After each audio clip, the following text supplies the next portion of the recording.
Digibyte daily, man. Why don't you let me invite you to be a speaker. AJ's on here. Yeah, if you guys want to be a speaker, come on in. Yeah, so this whole Spaces event was put together to talk about the upcoming Blockchain Future Conference that I proposed to the community to about bringing more Digibyte awareness to our ecosystem, our industry. And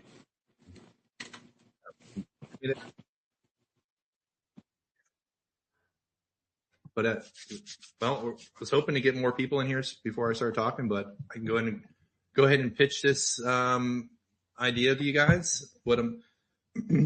So this conference is right in my backyard. It's called Blockchain Futures Conference. They have a bunch of people that do come to this conference. It's pretty well established. It's been going on for a bunch of years.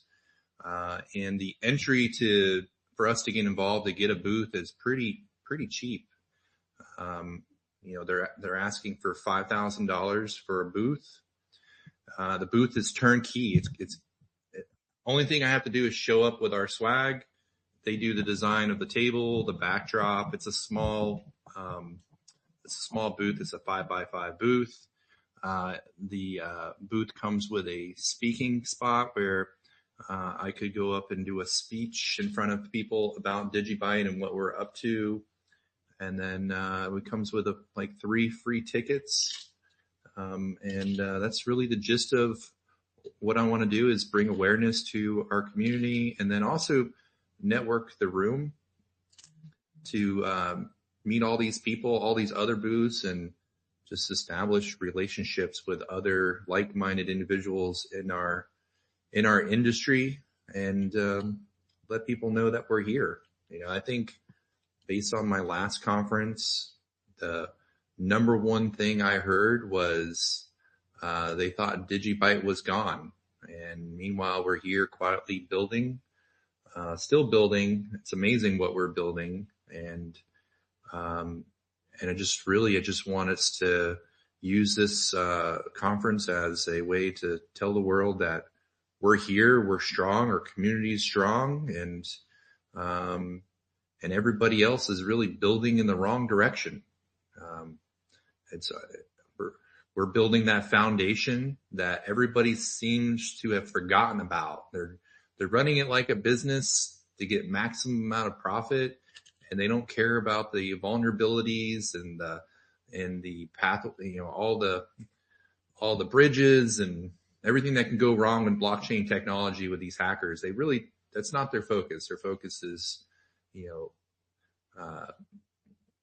not what we have in mind with a good foundation, secure blockchain, and then build from there. They're just building on top of garbage, building garbage on top of garbage, and using their money and influence to get it where it's going. So for us to level the playing field with our grassroots community, our blockchain, we have zero budget, and everything that we do has to be fundraised out of the community. I'm willing to go out there, put my face on that billboard and represent Digibyte and make those connections and help us grow Digibyte into the powerhouse that it used to be. We're still that powerhouse. It's just nobody knows where our powerhouse is located, and we want to put us on the map and give everybody directions on where to find our house. Come on down and come out and check out how strong of a community we have and the foundation that we built, and that all these people that are out there are building on the wrong blockchain. So that's the gist of it. So I don't know if Digibyte Daily has any questions about the blockchain futures thing. Feel free to jump in if anybody has any questions. But Alex, hey, what's up, you guys? Can you hear me? Yeah, I hear you.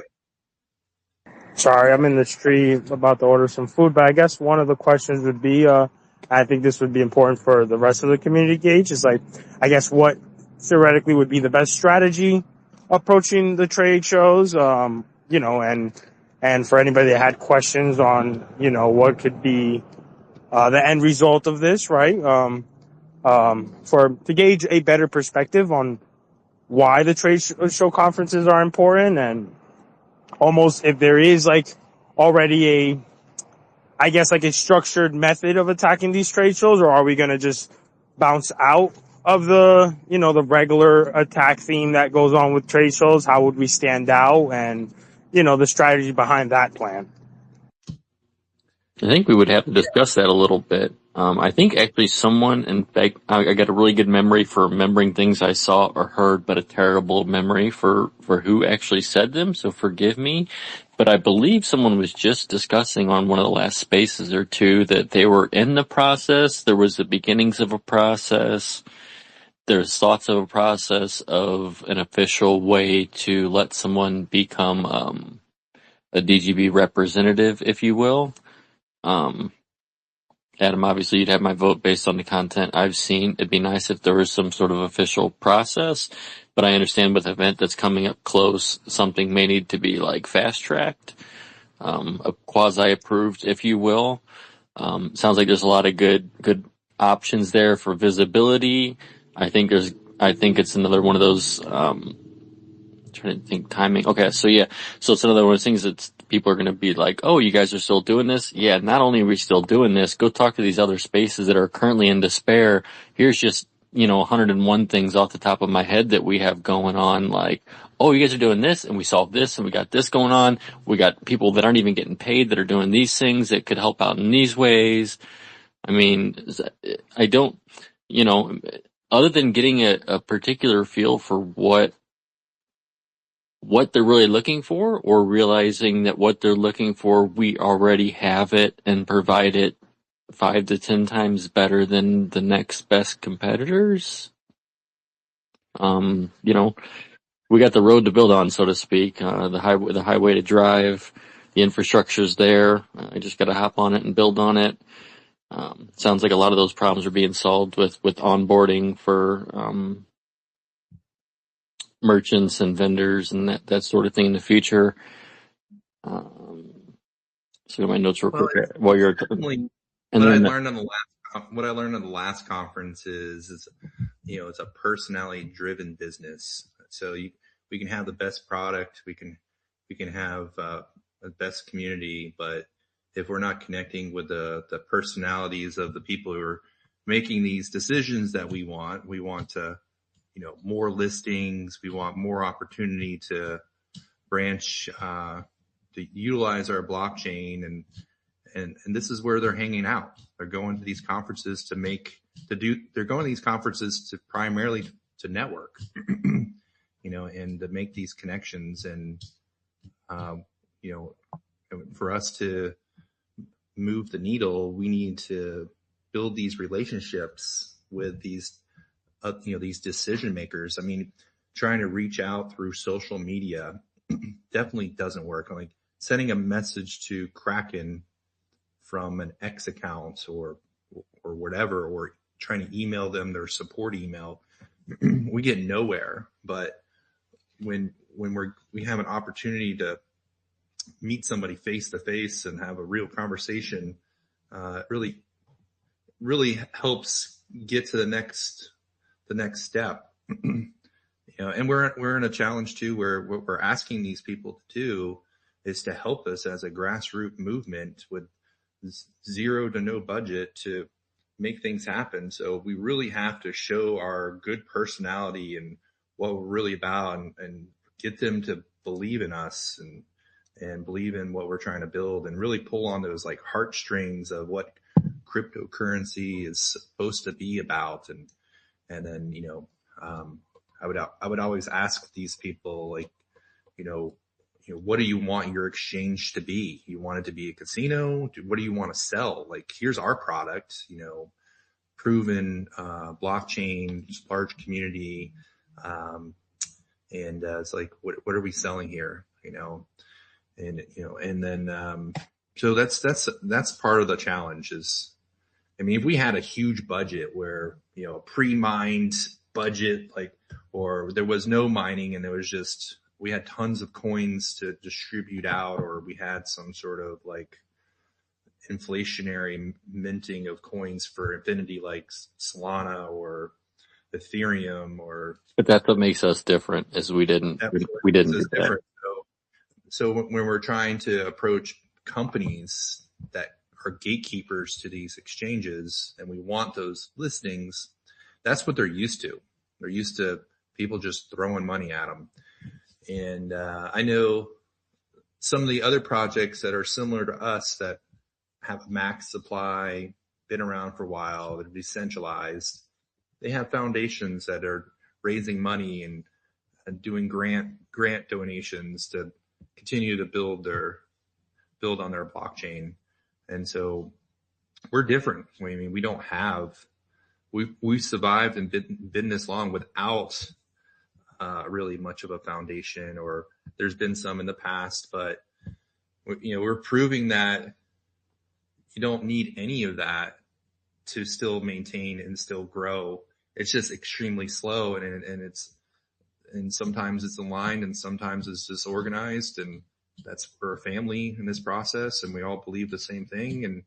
And so we're proving that what we have will exist forever the way it is. And that's something, that's very rare and unique, that will outlive we'll outlive everybody. And, at the end of the day, I believe, but with the conference, I do enjoy networking. That's my thing. I'm very in-person type of networking person. And everything starts with a conversation and then trying to continue the conversation beyond the show. So like every connection that I did make at the consensus event, I still talk to these same people on a weekly basis. And when I do talk to them, I'm not talking to them like, what can you do for me? And it's me. It's always like, hey, what can we do together? How can we help each other? Or I really want them to become a friend of mine at the end of the day, like a business acquaintance, or maybe one day a good friend. Like, this is our industry. We need to know these people. They need to know who we are. And then if I'm reaching out to ask them for my big ask, I don't want them to say no. And if they do say no, they're going to take the time to explain to me why. But so far it's, I have gotten doors that closed on me, but they're still open, and I'm still having good conversations with these people. Like, I've already contacted these same people from the last conference and asking them if they're going to the next conference. Will I see them there at the next conference? And they're communicating back like, yeah, I was thinking about it. And then, and they're checking it out, like with Bitmart US. So they didn't say they're looking into actually attending that conference now because I've mentioned that I was going. So, and that's Bitmart US is one of the exchanges that I've been, continuing to work on to get us listed on there. But again, it's, hey, I thought Bitmart am I thinking of someone else? I thought Bitmart had us, but they didn't allow transferring. Am I mistaken on that one? It's really hard to keep track of all the exchanges. That's Upworks, or not Upworks. Is it Upworks? No, Uphold. Uphold is the one that won't let you transfer. But no, we're on Bitmart Global, but we're not on Bitmart US.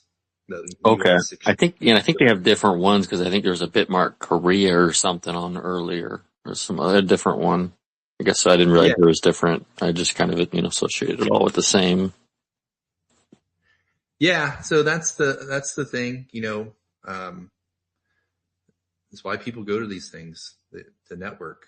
And I think it'd be great for us to have a presence at these events.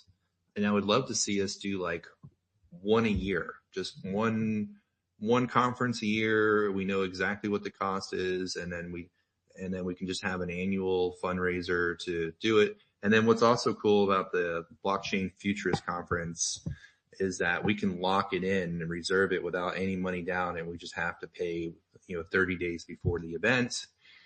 And then, you can pay in Bitcoin, or credit card or cash, whatever. And then they said if we did pay in Bitcoin, and if the price of Bitcoin went up before the time of them actually running the payment, we would actually get money back from it too, because they're only going to charge whatever the value of the the fee against whatever the value of the Bitcoin we gave them. So that was really great to hear that. So, but yeah, they seemed like it's a legitimate long-term conference.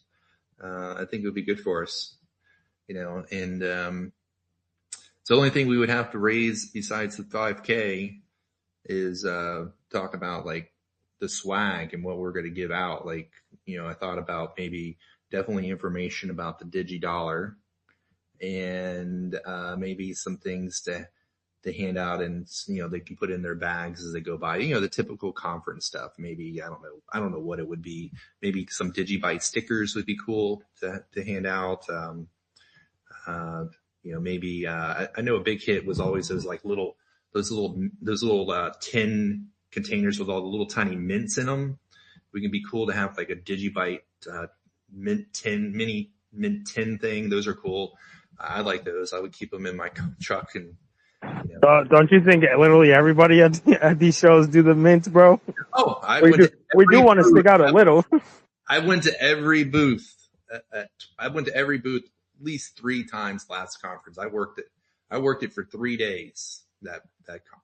From the moment the doors opened, I was literally probably like the last person at the conference that wasn't working there to leave the conference. I mean, I completely worked the living daylights out of it forever. I made all my connections on the last day, the last like 2 hours of the show, where they finally got used to seeing me. They met me a couple times. They heard my spiel a little bit, and they started to open up. And it was really the last day, the last couple hours, where the magic started to happen, with these relationships. They broken down their barriers they had up.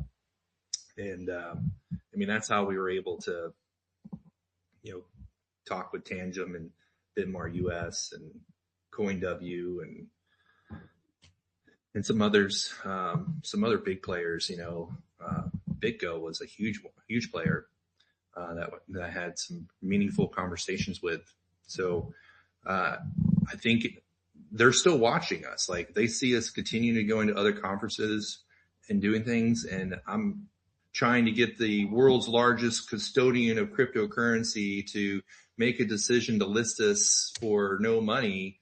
They're going to want to know that we're active. They're going to want to know who's behind it. And so this is all a factor. Like, if we're just going to stay sheltered in our houses or in our homes and expect things to happen in the real world, I think we're going to still kind of maintain the same status quo where we were for the past couple years. And I think I'm down for doing it, as long as the community can support it. Like, I'm going to go there. I'll pay for my own travel, my own hotel, my own food, and all that kind of stuff. All I'm saying is, like, help with the price of the booth and the swag, and I'll do it. I already got the green light from my wife, so I'm going. And for my wife to let me go to a casino for 2 days, that tells you a lot. So I think that's one of the biggest validations in life, huh? Yeah. You got a happy wife is a happy life, right? So, but she's on board. So it took me a while to bring her around the Digibyte community, and she's not tired of hearing it anymore. She was, at first, felt like, she was, every time I would say Digibyte, she wanted to puke, but I think she's over that now. And she realizes, like, where my passion is for what we're doing. And, I think it'd be great, man. I think it would be pretty amazing to see my photo up on these conference websites And eventually I could see people reaching out to ask me to be a speaker at these shows. Like I could be a honorary speaker one day, and they could say Digibyte under my name, and I could be talking about blockchain technology and going into private rooms, back office rooms, and making deals and seeing where I mean, that's where the deals are. The deals are in the back office, closed doors. They're there, we just have to, network and, they have to, we have to lead with honesty and integrity, and we have that here. I mean, we're the purest decentralized blockchain on the planet. I mean, you can't get any more pure than us. I think that we can do it. It just all takes time. Like there's no instant gratification here. It's big vision, long-term plan, the slow grind, consistency that we just got to keep doing. And I think, with the DigiDollar coming out, and that's going to be great. And I think the community at first is going to be, I mean, it's been a long project. I think when we launch it, the community is going to have lots of questions and wants to know where they can go spend it. But at the same time, it's like, this is brand new. This is new technology, never done before. Yeah, we're going to launch this thing. There's going to be really nowhere to spend it because it's freaking brand new. But we have one of the most powerful tools on the planet. You hear about cryptocurrency projects, especially meme coins, where they'll talk about like burning off coins out of circulation, and the meme coin investors love that. They hear when they're going to be burning off circulation, it means the coin value is going to go up. But the community has its own mechanism to organize to say, we're going to lock up 2 billion digibytes. So the DigiDollar's current utility, in my mind, is really our ability as a community to reduce the circulated supply of Digibyte for now. And then that's a great way to start using it, start learning how to use it, and start to build confidence behind it. Like, it's pretty scary to take your money and lock it up and to mint something that's never been done before. I mean, yeah, I think about it, and I think about like the astronauts that went to the moon for the first time to walk on the moon. Like they didn't know what it was going to be like. They just speculated what it was going to be like. And hell, now we got Elon Musk talking about we're going to colonize the moon. Imagine in 10 years where they're like, all these people who locked up their Digibyte for 10 years are now going to unrelease it. The price has increased X amount. Like, I don't think you guys even, not some of you might understand, guys and gals. For me, it like blows my mind even thinking about the potential, not just the statement of itself, even if there's not a huge price increase. I'm not here for price increase is great, but I'm here for the utility and what the community as a whole has shown me that their, we'll call them ethics, morals, beliefs, wants with this space is why I'm here. Well, it's also, I want to add on to that. It's the fact that, Digibyte is a collateral. The community is a leverage. That's really what speaks the volume here, right? Like when you look at a conviction, standpoint, right? It's really not about the price go up. While we do know that math doesn't lie. If you guys saw the official Digibyte coin page ended up, making an article about this. And, I've been pushing this for, since the beginning of this year and closer to the end of last year on the ideal of the 10-year lockup where, it makes someone like Adam out there with these conversations, it makes it where it's not us haggling our position anymore. It makes it where we are the true leverage and they will come to us. Like I mentioned before, and I know a lot of people don't like me hearing it, but we do force the hands of these, again, I have to watch my words in a sense, but you guys know where I'm trying to get at with the vibe or, at the end of the day is we are the leverage and we have a perfect structure here to assert ourselves as a big fuck you for everything that's been going on to us, in the background. I guess I could say that as the friendliest way it would come across. I'll sidetrack us a little bit. The community. Yeah, So without all that background, even with Sorry, sorry. no, you're good. I just yeah. So with the so without all that. Sorry, I lost my train of thought for a second. Got excited with the without all that investment and funds behind some of these projects. I just want to. And I know you know this, but this is a big sell to me to investors. Is look what people have built out of pure conviction. These people are making little to nothing off these projects, and they're pouring their heart and their soul and just giving it to the community to test, to play with, to just to better the community, to better the project for nothing other than, like you don't see that with, dare I say, many, if any, other projects. And I'm glad you brought up the cost. Don't That see was the at only all. other thing I brought up was it, I'm definitely for this. I think the key item here is figuring out the easiest way to get those funds, group approval, if you will, and are keeping it as cost neutral as possible per se. yeah. I mean, so right up front, the first thing that as a community can do, we can start utilizing the time lock and seeing what these leverages the community has at our fingertips now to utilize and to help us move Digibyte in the right direction. But then there are real conversations taking place. Like I was contacted by the COO of Bitmark, interested in learning more about the DigiDollar. So, and I sent him that information, and he said he wanted to have another conversation with me about it. And I sent him my personal cell number. So that invitation's still out with him. That was just like 2 weeks ago. So there are exchanges that are looking at this for sure. Like everything we're doing is definitely being watched. And there's a first mover advantage here for somebody to be the number one decentralized stablecoin provider of the planet. Like there's something there that they see. They're just trying to make sense of it, how it works. Like I already, instantly, if I was an exchange, my biggest beef would be that somebody else can just mint their own stable coins and bring them onto my platform, and I'll be out all this money.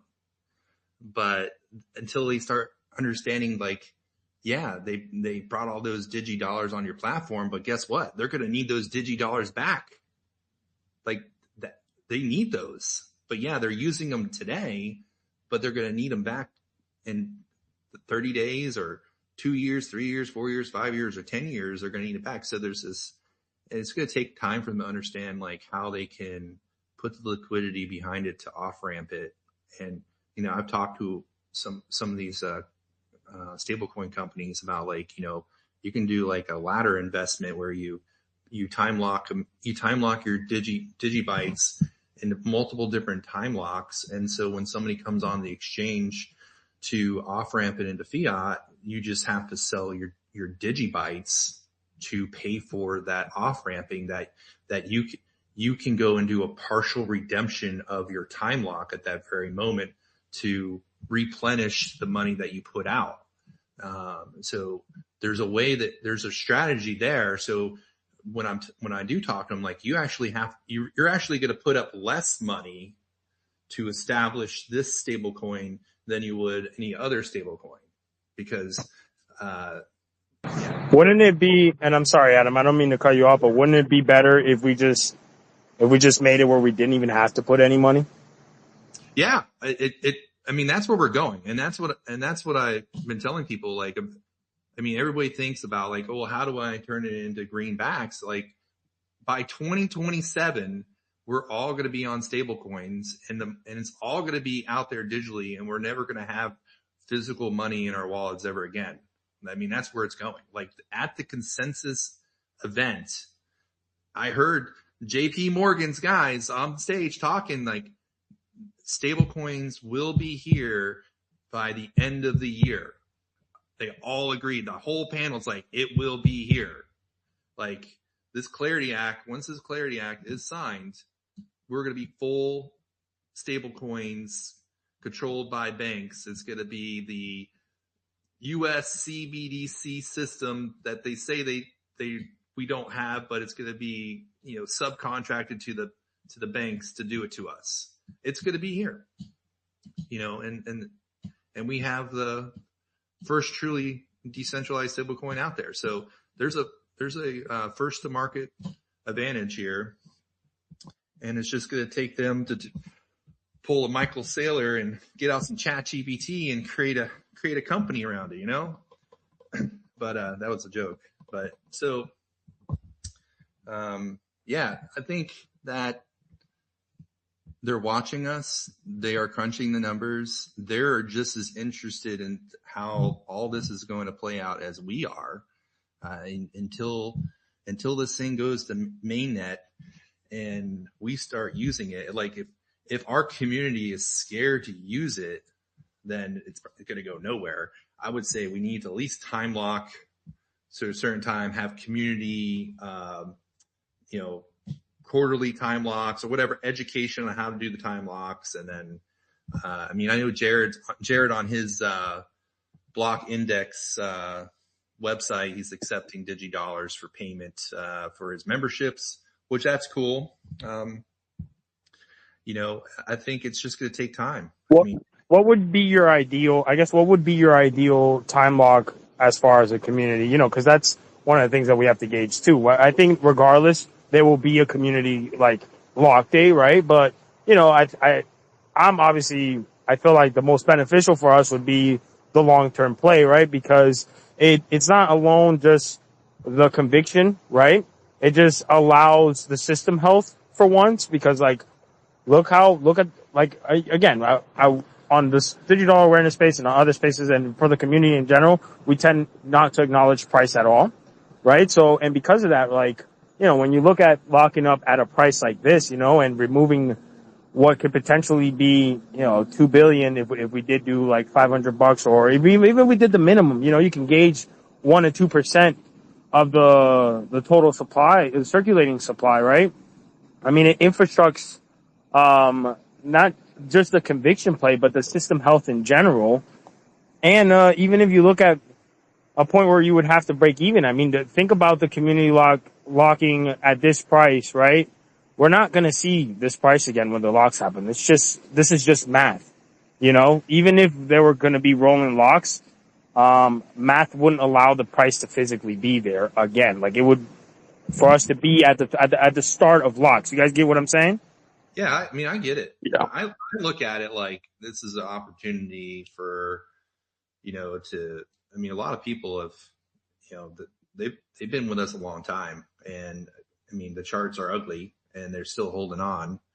And I would love to see our price go up, so I can reinvest it back into Digibyte. So time locking ups coins for 10 years to me is like me, helping the community, move the needle. Obviously the higher Digibyte goes, the more possibilities of fundraising, more opportunities that we need to move Digibyte further. So the higher goes, it just makes sense. You're going to want to donate back to the Digibyte community to move us more forward, and I think about Bitcoin in essence about it. All those guys all those investors or earlier investors, they did that. They took that money and they got into politics. They opened up businesses and they did these things, and they brought Bitcoin with them, and they incorporated it in their lives and stuff. But then after so many years, I feel like they've just gotten complacent, and they just haven't been, they haven't been upgrading their blockchain. They haven't been really doing anything. They've been letting centralized companies call the shots, and that's not what I want for us. We want to create that parallel financial system. But it would be nice to not see a red candle every day. That's for sure. But I think that, even if Digibyte was to go to zero today, what we're building with the DigiDollar will still be used by another blockchain. I like it. Like the tech that we're creating is open source, and it's definitely a utility that would be used. So what we're building is important. It's just right now we just need to bring awareness to how great we are, and that's what I want to do. I want to bring the love that we all believe that Digibyte deserves, and I need to figure out how to do it on a zero to a small budget to do so. It also levels the playing field, right? Like one of the questions that arise with Johnny mentioned in one of the last spaces, I think it was last week, bro, was well, we've been speaking about, I don't know if you heard, Adam, but it's the mining play. That at one point one of these mining pools do hold a significant amount of delegation, I guess you could say. And yeah, the longer the 10-year lock, it levels everybody out. It's like it's almost like a fresh restart, without needing to have a fresh restart. You know what I'm saying? Because at the end of the day, it's like, all right, well, we cut off the manipulation from exchanges, and now we also played a fair game. Because if we end up, removing 2 billion out of circulation, bro, I mean, that's pretty much what we're missing to be minted, right? Like we don't have that, and these miners are going to have to mint it, and then now the play is going to be completely different. Now the miners are more than likely going to be more so on locking up, because as we all know, miners have to recoup some type of cost, right? They have to recoup some type of money. So at this point, the play would be as I need to lock up and try to gather some type of money to pay off, and maybe get more miners, since they're it's becoming hard to accumulate Digibyte for my locks. Yeah. So I'm all for doing conferences, and I own my own business, so I'm already a fairly successful business owner. I don't know if not everybody here probably knows too much about my background, but I have a proven success rate for running multi-million-dollar businesses. I've been recognized in the Inc. 5000 magazine. I've been acknowledged for having one of the fastest private growing companies in America. And so, being in front of people in a boardroom, talking numbers, making a deal, it's not that big of a deal for me. Like, I enjoy it. I enjoy the hunt. I enjoy being able to get those relationships. So that's my thing. So when I'm working on Digibyte, I'm taking my attention away from other entities that bring in, income for me. So, luckily I have a pretty good team behind me that I can pursue things like this. But, I would say, let's use the tools that we got, and who's in the community, and if there's other people in the community that like want to go to these conferences with me, even if we don't get a booth, I'm still going to go to this conference. Like, I'm still going to do the same thing. Like, I'm going. Doesn't make a difference if there's a booth or not. So, but it would be great to have a booth and have the photo opportunities, and imagine the people that are going to come up to us and that I'm going to say, hey, let's take a selfie together with Digibyte in the background. It could be all these different business owners or blockchain, loving people or other. And there's a slew of social media people looking for content that are going to these things, that are on X, that are on Instagram, that are just looking for taking photos so they can post about it to get views. So there's a lot of that. So the reach that we could get from this, it's just another small ripple effect that we just need to continue to work on.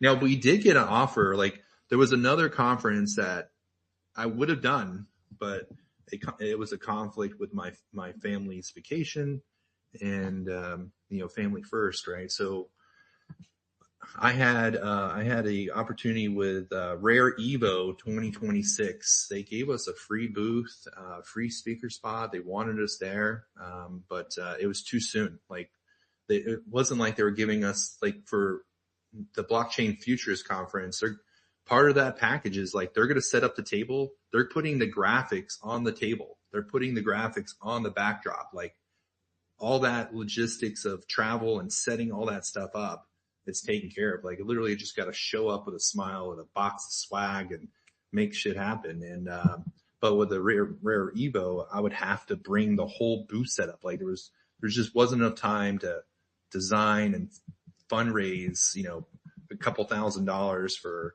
a tablecloth and a backdrop. Then it was the concern of like, competing with other backdrops of other coins that are there. And I didn't feel comfortable, knowing like I didn't want to go into something like that blind. But but this one's in November. We have plenty of time to prepare. And even if it's, community members that are like, hey, I'm good for X number of dollars. I mean, I'll lock it in. I don't have to pay them till, say October 1st, and gives us time to figure out how to raise the money. Long as there's some commitment from everybody, saying that they will contribute. I think we should do it. And then if there's any other like Digibyte community members in Florida, I mean, I'm gonna have tickets, and they've already expressed that they may even hook me up with extra tickets if I ask. So the 5K comes with 3 tickets, 1 VIP and 2 general ones. Maybe I'll be able to get 2 or 3 more out of them, and we could it'd be a great time to put a face to community members that are willing to do so, and even help work the booth for an hour or 2 or a day or a whole event or whatever it may be. That would be cool. And if you live in Florida, it's just a drive. You can be anywhere in Florida in like 5 hours. So North Florida, if you're North Florida, maybe longer. But for me to drive to this conference, I want to say it's 2.5 hours from my house. So it's not a big deal, like, for me. But and that's why it's like even better. Like I can cover most of like the Southeast America, for our conferences, and if we can find somebody that can do like the West Coast or something, that would be cool too. But, just one step at a time. It's a journey, not a race. And you just never know what takes place. But yeah, it'd be great. For me, my background is construction, property damage restoration. I could tell you how to build a high-rise building. Like, I've been in business for 17 years on my own. And, before that, I used to run another company, and we would do, $40 million a year in construction. I've done everything from, $50 million site developments, building tunnels under highways, or doing the tallest building I ever did was 13 stories. I would love to see a transition into the face for Digibyte and put us all on the map. That would be pretty awesome to do that. Yeah, if you guys have any questions or concerns, or if there's anything about like trust issues where my heart is in this, I'm heavily invested in the Digibyte. And I believe in Jared. At first, when I first got to understand Jared, I don't think I really liked him too much, but then I realized what he was saying in the world of cryptocurrency and blockchain technology. Like, he was right. Like, at first my approach was more of like business minded, like how to turn a dollar kind of thing. And then realized like, just like for me, building a house, it's all about that foundation, and that's where he's at. We got to have a strong foundation. And I completely turned my views around and realized like, yeah, he's right. Even though he's bluntly right about it. Like, and, he doesn't have a filter on it showing his opinion on it. And I get why he's been doing this a long time. And, so I do respect him for that. It's just, It doesn't, I respect it, but it doesn't help. It's tough. And that's why I'm going to just say I'm not a great spokesman myself, because I have a little bit to a lot of that in me, and it's tough to not let that sarcasm, that smart ass, that truth, realism, that spitefulness when you've been kind of, Yeah. feel like you've I been think the wronged, and problem, it's, yeah.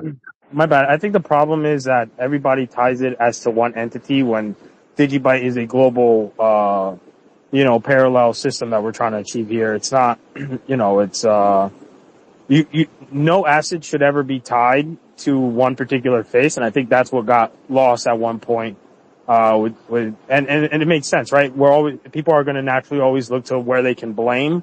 And I think at this point where we're at with that, it's like, we're thankful for what he's doing. We're thankful for what Digiswarm is doing. I think it's just irrelevant to even bring up anything that has to do with them, because at the end of the day, it's no VCs, no ICO. What the fuck Yeah. does it matter, right? Like, It doesn't. so I think at one point, like, and I don't think at one point, I think we should, like, from now on, like, really just completely detach from the name, like, let the guy do whatever he has to do, and then we focus on what Digibyte has to do moving forward, and whatever. I mean, obviously everybody's entitled to their opinion, but I think it's tough, right? Because our whole thing is like no company, no VC. So like, then when like, and maybe I'm going on a tangent, but I feel like sometimes, like we had like, a little thing that was going on where, there was an issue in testnet, and all of a sudden it was like, oh, look, Jared's using AI for this, and it's like a bash on him. It's like, it's fucking dumb to me, because it's like, all right, well, it's just another Digibyte community member working for the benefit of Digibyte, like how Johnny is, right? Like, or how Renzo is, right? Like, even with Renzo or even the developers, like, these guys do one little inch of a mistake. Again, they're doing everything fully volunteer, and everybody's like, oh yeah, it's their fault. Like, listen, bro, just do it. Get up and do what you don't like, right? Like, go and attack what you don't like. And we're no company, no VC. So anybody is willing to get up and completely do what they feel is best for the chain. And sorry, you guys, I didn't mean to go on a tangent, Yeah. but I Yeah. feel like, It's a permissionless system. That's why we're here. That's why this blockchain in our community will live on forever. I think from people wanting to invest into Digibyte, they gotta have, they gotta have an understanding of, true decentralization is. And,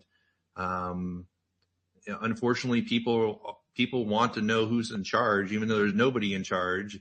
And, I don't have a problem putting myself out there to help us move us forward, and hopefully in the process we get other people that the community feels is, capable of doing this as well. And then as far as Jared goes, let Jared be Jared.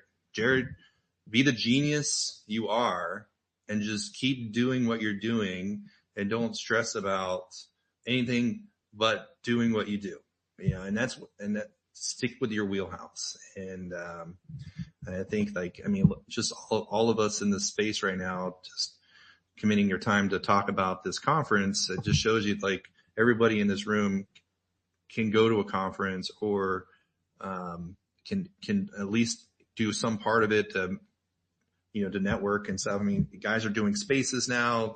Green just stepped in the room. AJ and Green, they're doing spaces events.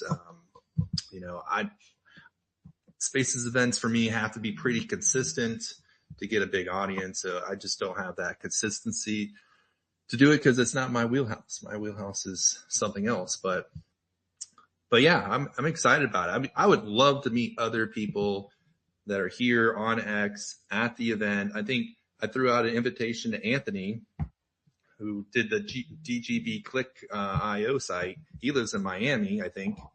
It'd be great to have him come out for a day and meet him in person. And then the more we do this, the stronger we're going to be, and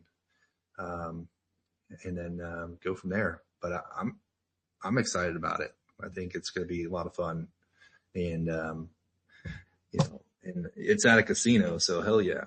And but yeah, we got it's a new beginning. It's like a 7-year project. Well, not quite 7. We started talking about the DigiDollar, from what I understand, about 7 years ago, but we started actually really kind of working on it 4 years ago.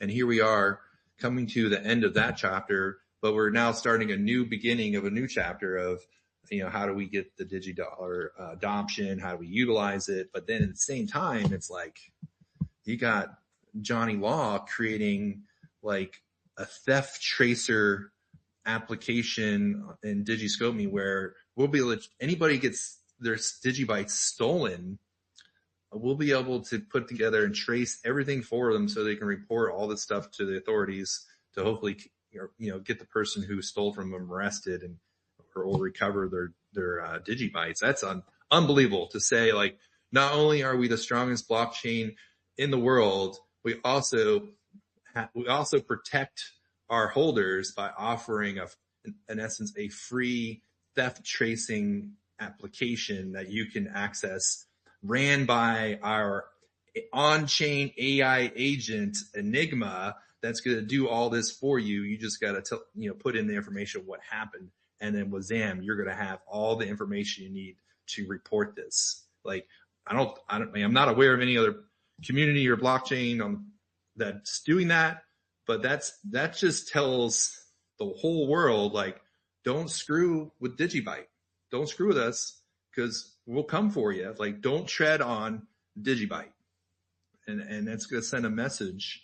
And then I believe that will definitely be, that idea that Johnny has will definitely be used by other blockchain communities for sure. Like, that should be like a number one thing for a community to have, to know like there's protection there. It's like the Digibyte insurance policy, like, because I wrote an article about the Digibyte insurance policy that, the DigiDollar will always have a demand by people who do time lock. So the DigiDollar will always have somebody that wants it. So regardless if the exchange fails or whether a company fails that's trying to utilize the DigiDollar, somebody still needs that. There's a value to that no matter what. And I call that the DigiDollar insurance policy. And now we just have this community insurance policy that Johnny's creating. And there's a bigger picture to all of this. And one day Johnny will,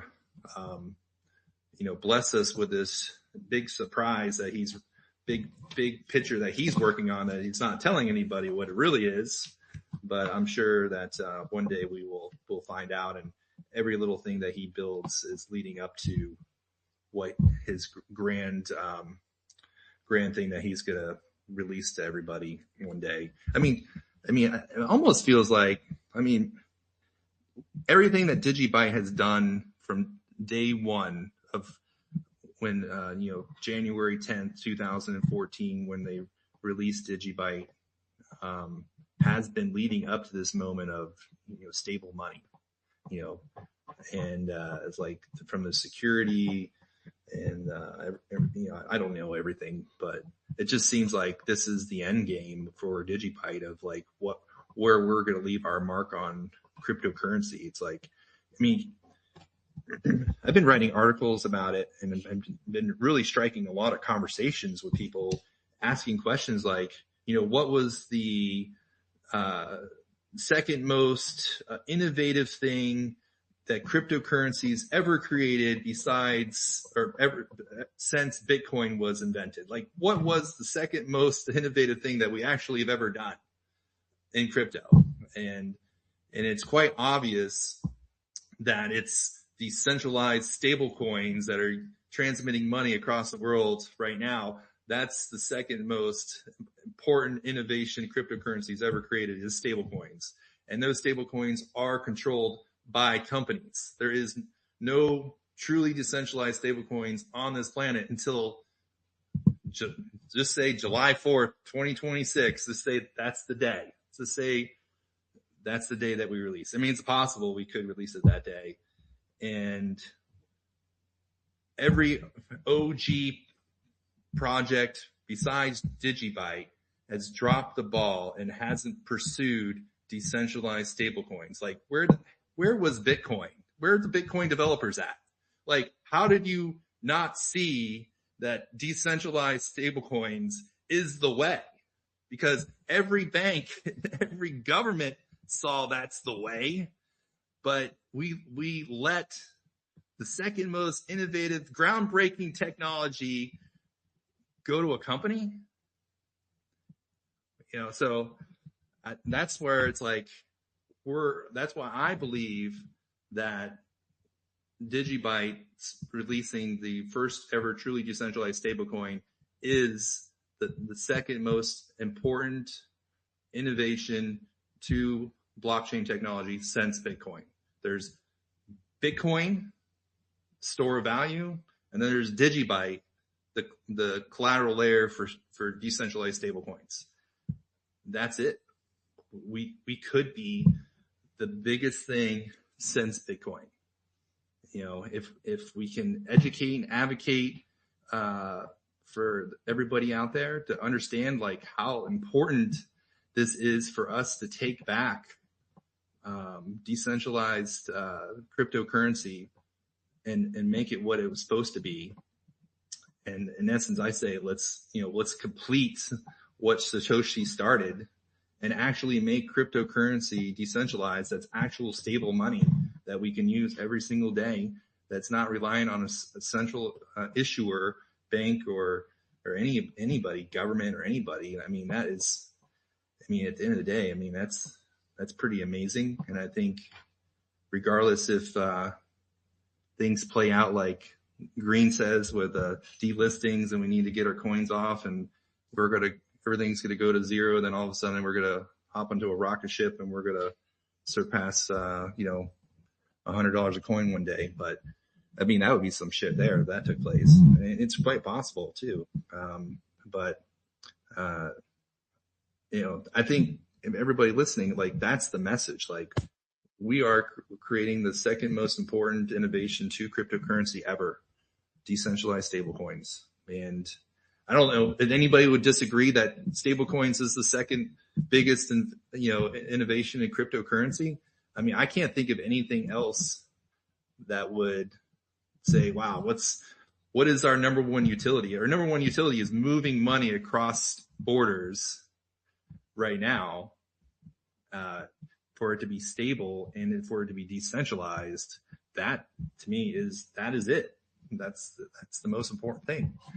And that's something that should be talked about in front of all these people in the industry at these conferences. Like, if you go to the comments of this, where's my thing? If you go to I pre-posted some comments of some snippet images from the brochure.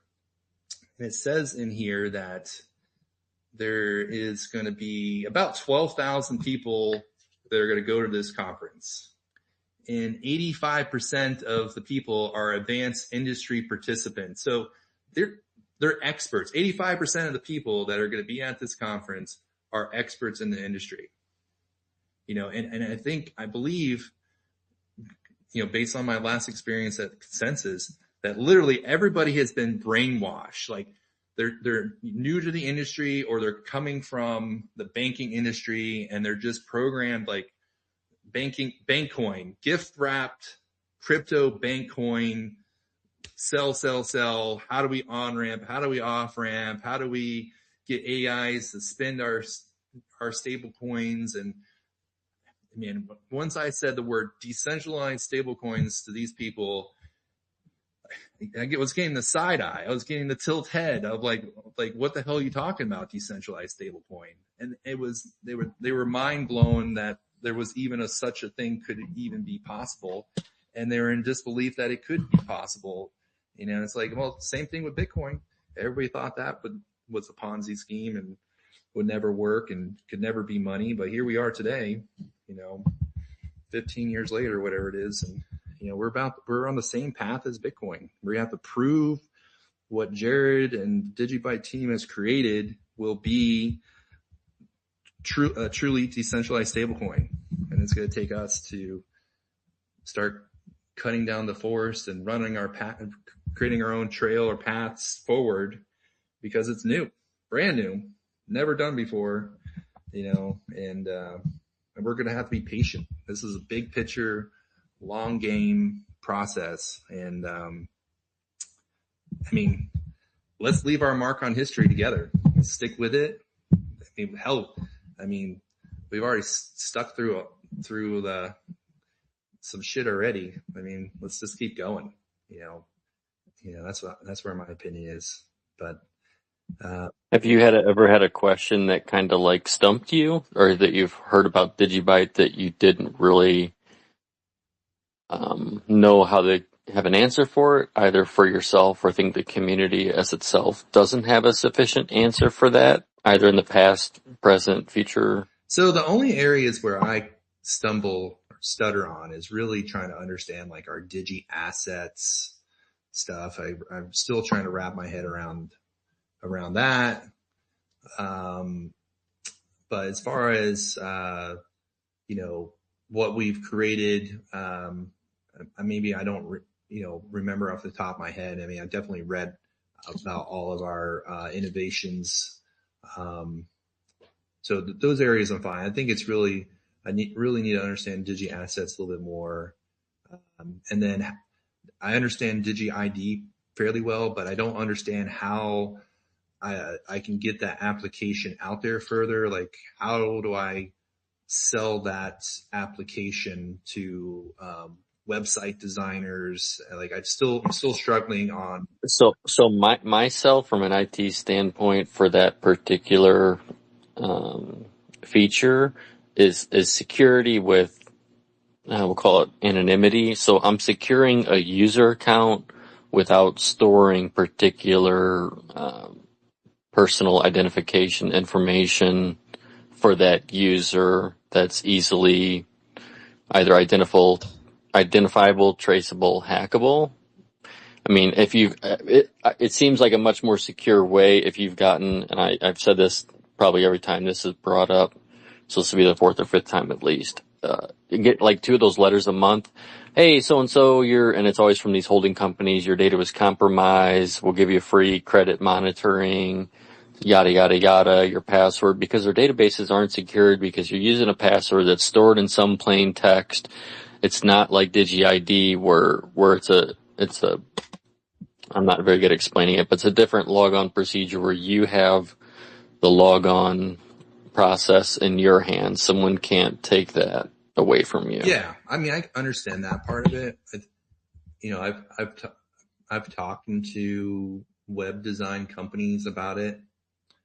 And I think where they struggle is like, cause they don't come from cryptocurrency side of things. So they don't even know cryptocurrency at all. And I'm trying to tell them how people could, grant them access to your site without them giving up their personal information. So if there's a breach of personal information on your site, there's no personal information on your site for there to be breached. But I think they struggle with how to put it on the site. I think there's like the integration of it and then the thought of like, well, who's going to really use it, kind of thing. So there's that adoption point. Yeah. So I think it's in a weird spot because if memory recalls the last time this was brought up as well, I believe there's only one main one current one, and that's the Koinami's Electrum server, and it goes down periodically for hours or days. I think there's a process going on in the background to possibly resolve that or put up some redundancy somewhere. What's going on? But so, it does go down for like a couple minutes here and there, but still with what we in our space, with what we kind of preach and tell, I don't think, even if it's a few minutes, when time is of the essence and you need something, I don't like that uncomfortable feeling. That's what brought me to Digibyte and keeps me away from a lot of other chains and exchanges as much as I can. I don't like freeze outs, lockouts, updates when I'm not expecting them, sort of thing. Oh yeah. Yeah. If I was an exchange and okay, so I'm an exchange, you talked me into selling Digibyte. You didn't pre-mine it. Where do I get, how can I start selling 1 million Digibyte to my customers at a 5% markup or getting my transaction fees if I can't acquire that? How do I go about acquiring that? Who do I contact? Yeah. Is there, I see that as being a main issue. For the over-the-counter sale for them to acquire the Digibytes to put on their exchange. Correct. So like in the Bitcoin, typically they'll reach out to large mining groups, is my understanding, large private miners, that sort of thing. So that, So yeah. exactly, that's the rabbit hole I went down. So I contacted the world's largest institutional custodian company that holds, this crypto for these institutions. And those are the places where these exchanges would go to these custodial companies to acquire the crypto that they need, so I contacted them about getting listed with them, still have ongoing conversations with them, every week. But for us to get that door to open immediately, it's a 6-figure commitment, and I'm not even going to bother to try to fundraise, $100,000 out of everybody, because that's not going to happen. But I still don't. Talk to me like I'm an idiot. Someone explain to me why they need us, why they would need anybody to pay them to take a product that they're going to sell and make a margin off of. that's how. I run my private business. I don't run any of my businesses like that. It's a great business model. I should switch to that. It is. Seems I lucrative. same thing. It's like I was using an analogy of like if I sold cans of green beans, it was my business, selling canned green beans, and I wanted to get on the shelf of the grocery store. So I'm going to have to pay the grocery store entry fee, and then give them their stock their shelves with my green beans. Then they're going to have to sell all my green beans, which I'm going to make no money off of. I've already gave them all those green beans. And then once they sell out, then they'll start buying my green beans from me. And then I'll start making money. It's just such a weird business. I think where it's gone wrong is all these coins, whether they pre-mined or they never did any mining at all. They were just, what's the term? They just created the token, and they made 100 million coins or 1 billion coins, and they had all this money, or not all these coins, not money yet, but they're just used to these token projects throwing money at them. So it's kind of like Google. If you ever advertise on Google, it goes to the highest bidder. Like if you want that person to click on Google to find your ad, well, it's going to go to the highest bidder, and it goes to the point where all these projects are just throwing money at every opportunity they can get to, get ahead of the line, Right. So where's the compromise then? Or is there one? Or is it just we do what we've been doing, and we do our play that's coming up here soon, and keep doing what we're doing, so and they either decide to play along or not play along, or make it difficult for us, or say they want a piece of the pie, which is where I see things going. And no one turns down money. I don't see an opportunity where the amount of money is that potential here. Not guaranteeing any money. There's potential money here with the technology and the infrastructure. I don't see anybody walking away from that. So they're open to listen. I'll have that Zoom meeting with them, or whatever the conversation with them. They're open to hear what we have, and they are thinking like, how can we utilize Digibyte? And at the end of the day, the exchanges, they make their money off of transactions, and they're used to people paying money to pay their engineers to set up everything to be listed, and they're used to getting liquidity to back our coins on their site. They're just used to it. Now it's up, let's go back to like BitGo. They just want to know there's institutional demand for it, so if there's institutional demand, then I have a better way of selling Digibyte if we can prove institutional demand. And we're getting this information, now we can present it even better with Digiscoping. Johnny just hopped on, so we're able to say like how many wallets we have, what our transactions are and stuff. But yeah, go ahead, man. You have your hand up, Digi? We can lock up. Yeah, we can lock up that Digibyte. We can lock up 600,000 worth of Digibyte. That'll be our collateral. Yeah, Yeah, I mean, um,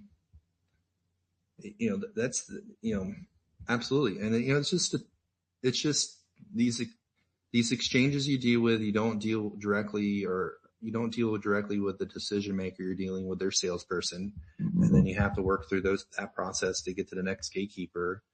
But it's all about, transactions at the end of the day. Is there a demand for our coin? And do they believe in us? And it's out there. They do. They wouldn't be continuing to talk to me on a weekly basis if there wasn't something there.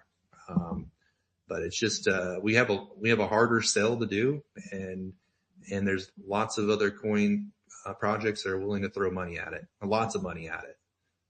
So we just have to wait our turn, but stay in constant contact. But go ahead, man. How many of those projects have they thrown money at year over year and, let them gone by the wayside, and Digibyte's still here, still working? Oh, that's part of my sales pitch when I'm talking to them. Like, you can't replicate what Digibyte has.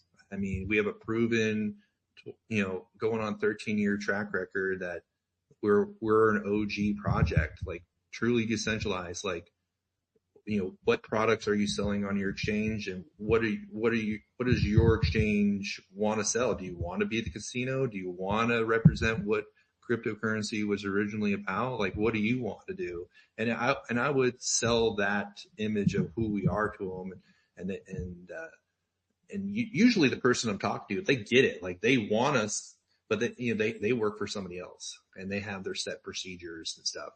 And, it's just a matter of continuing the conversation and keeping the doors open and continue to meet people in person and see where it goes. But there's no fast road to this at all. There's no fast road.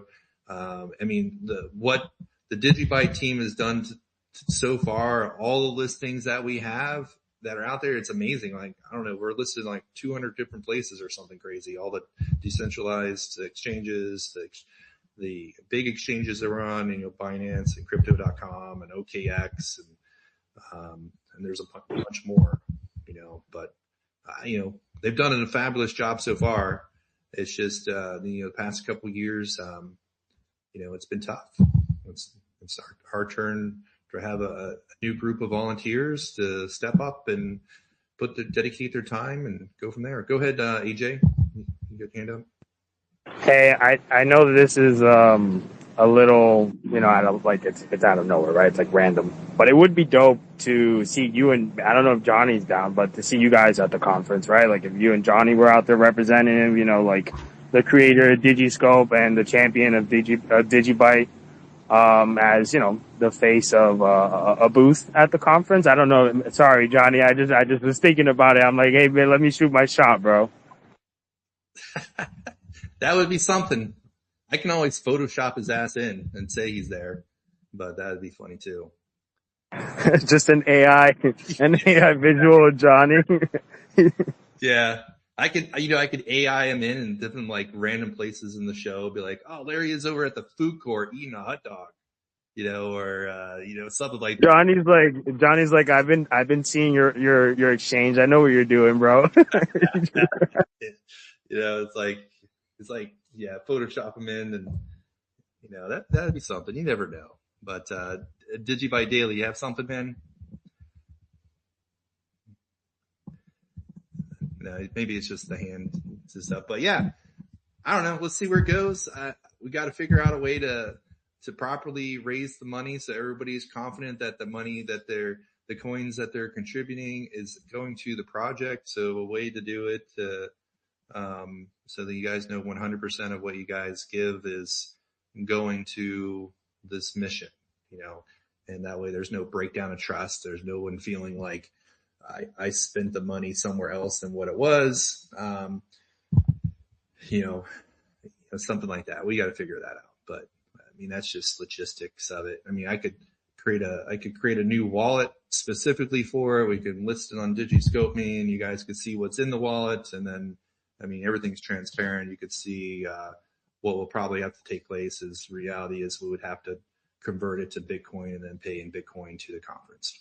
And then you could see the whole thing take place. You could follow it through, explore and figure it out. But it would be great if they could just take Digibyte though, right? Like, I mean, it's true to our ethos. I can find out. Right? I can ask them, definitely I'll ask them.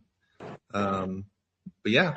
Jared will have a payment plugin for them. So he just launched that on his block index site. So pretty cool. Okay. Straightforward. Wait, what was that? What was that, dude? So on his blockindex.ai site, he just launched his Digibyte payment integration. So pretty straightforward. Okay. Well, let's figure that out. We'll figure that out. I'll talk. I actually invited them to this Spaces event, see if they would pop in and talk to us about their conference. But they're busy getting ready for their new show. I mean, they're I think they got like a month before their show in Toronto, Canada. So, but yeah, let's do it. Let's raise the money. Even if we're close, I mean, if we raise, over $4,000, I'll probably put in the difference myself. I don't care. I mean, I would be buying a ticket anyways. I don't know what ticket prices are, but I would still be doing it. So, but swag, how do we do some swag and stuff? That would be, we could, anybody has suggestions about swag, post it on your thing. Like, hey, this would be cool for the conference. And maybe we can come up with like 2 things to give away and then have somebody do the printout, do the printouts. And then maybe, I was thinking, whatever we do produce will, the next conference we can utilize on the next conference. So nothing would go to waste. I would probably say like $1,500 would be a good budget for swag and handout stuff to utilize. Cause typically I think you have to order like, $300 worth to get any kind of deal on ordering anything, I think, from these places. But anybody else have any comments or questions? All right. Well, I would say, man, it's Friday night. I got the night to myself pretty much. My wife's out, and I think I'm going to make myself an old fashioned here soon and chill. And then maybe I'll work on converting one of my articles over to Medium, get one of those out. And then, my daughter's, graduation to flight camps tomorrow. She's an official co-pilot. She flew a plane as the co-pilot today. She's 12 years old, which is pretty freaking epic. And, my nerves are a little bit shot from seeing her go up in a plane and for 2.5 hours, landing at multiple airports and then going over the ocean and then all over the place was pretty epic. So I didn't get a whole lot done today because I was just worried about that. But hey, CMO, man, what you got, man? You got any? Man, I'm excited about this DigiLock 10-year thing. Have you guys been seeing that? Yeah. What do you got? What are your thoughts? I'm kind of excited about it. I would love it if we all coordinate and really, really do this together as a family, as a team, as a community. Well, let's do it. We're all about getting down to business here, and we actually just spoke about that and why Digibyte Coin wrote that article. I missed that. That's definitely going to be a thing, in my opinion, that our community is definitely going to do a lock, and how we're going to approach that.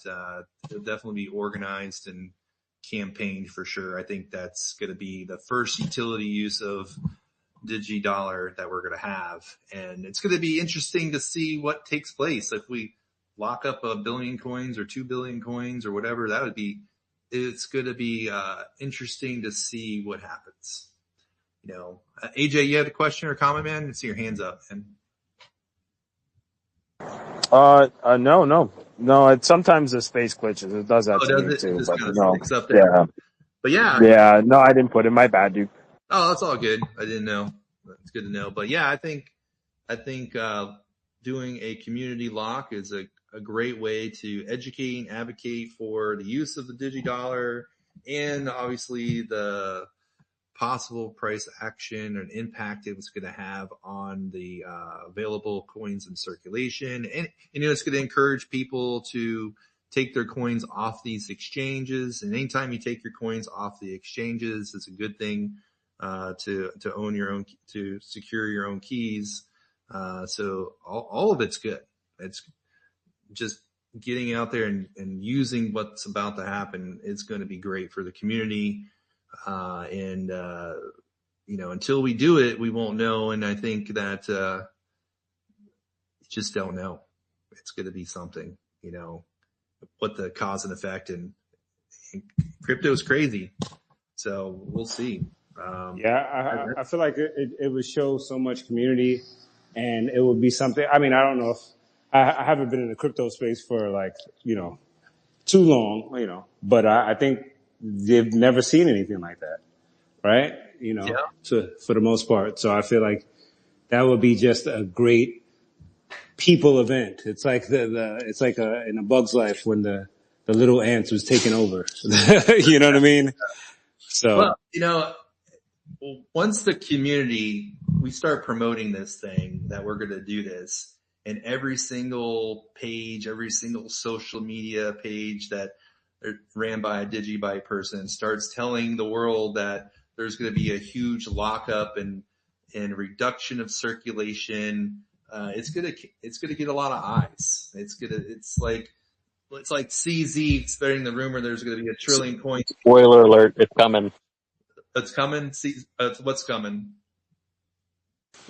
The lock. Spoiler alert, big coming. lock's coming Oh, yeah, regardless. yeah, it's coming. Yeah. I can't wait. Dude, that's gonna be something for the history books, bro. 1000% gonna be something for the history book. A conviction like no other.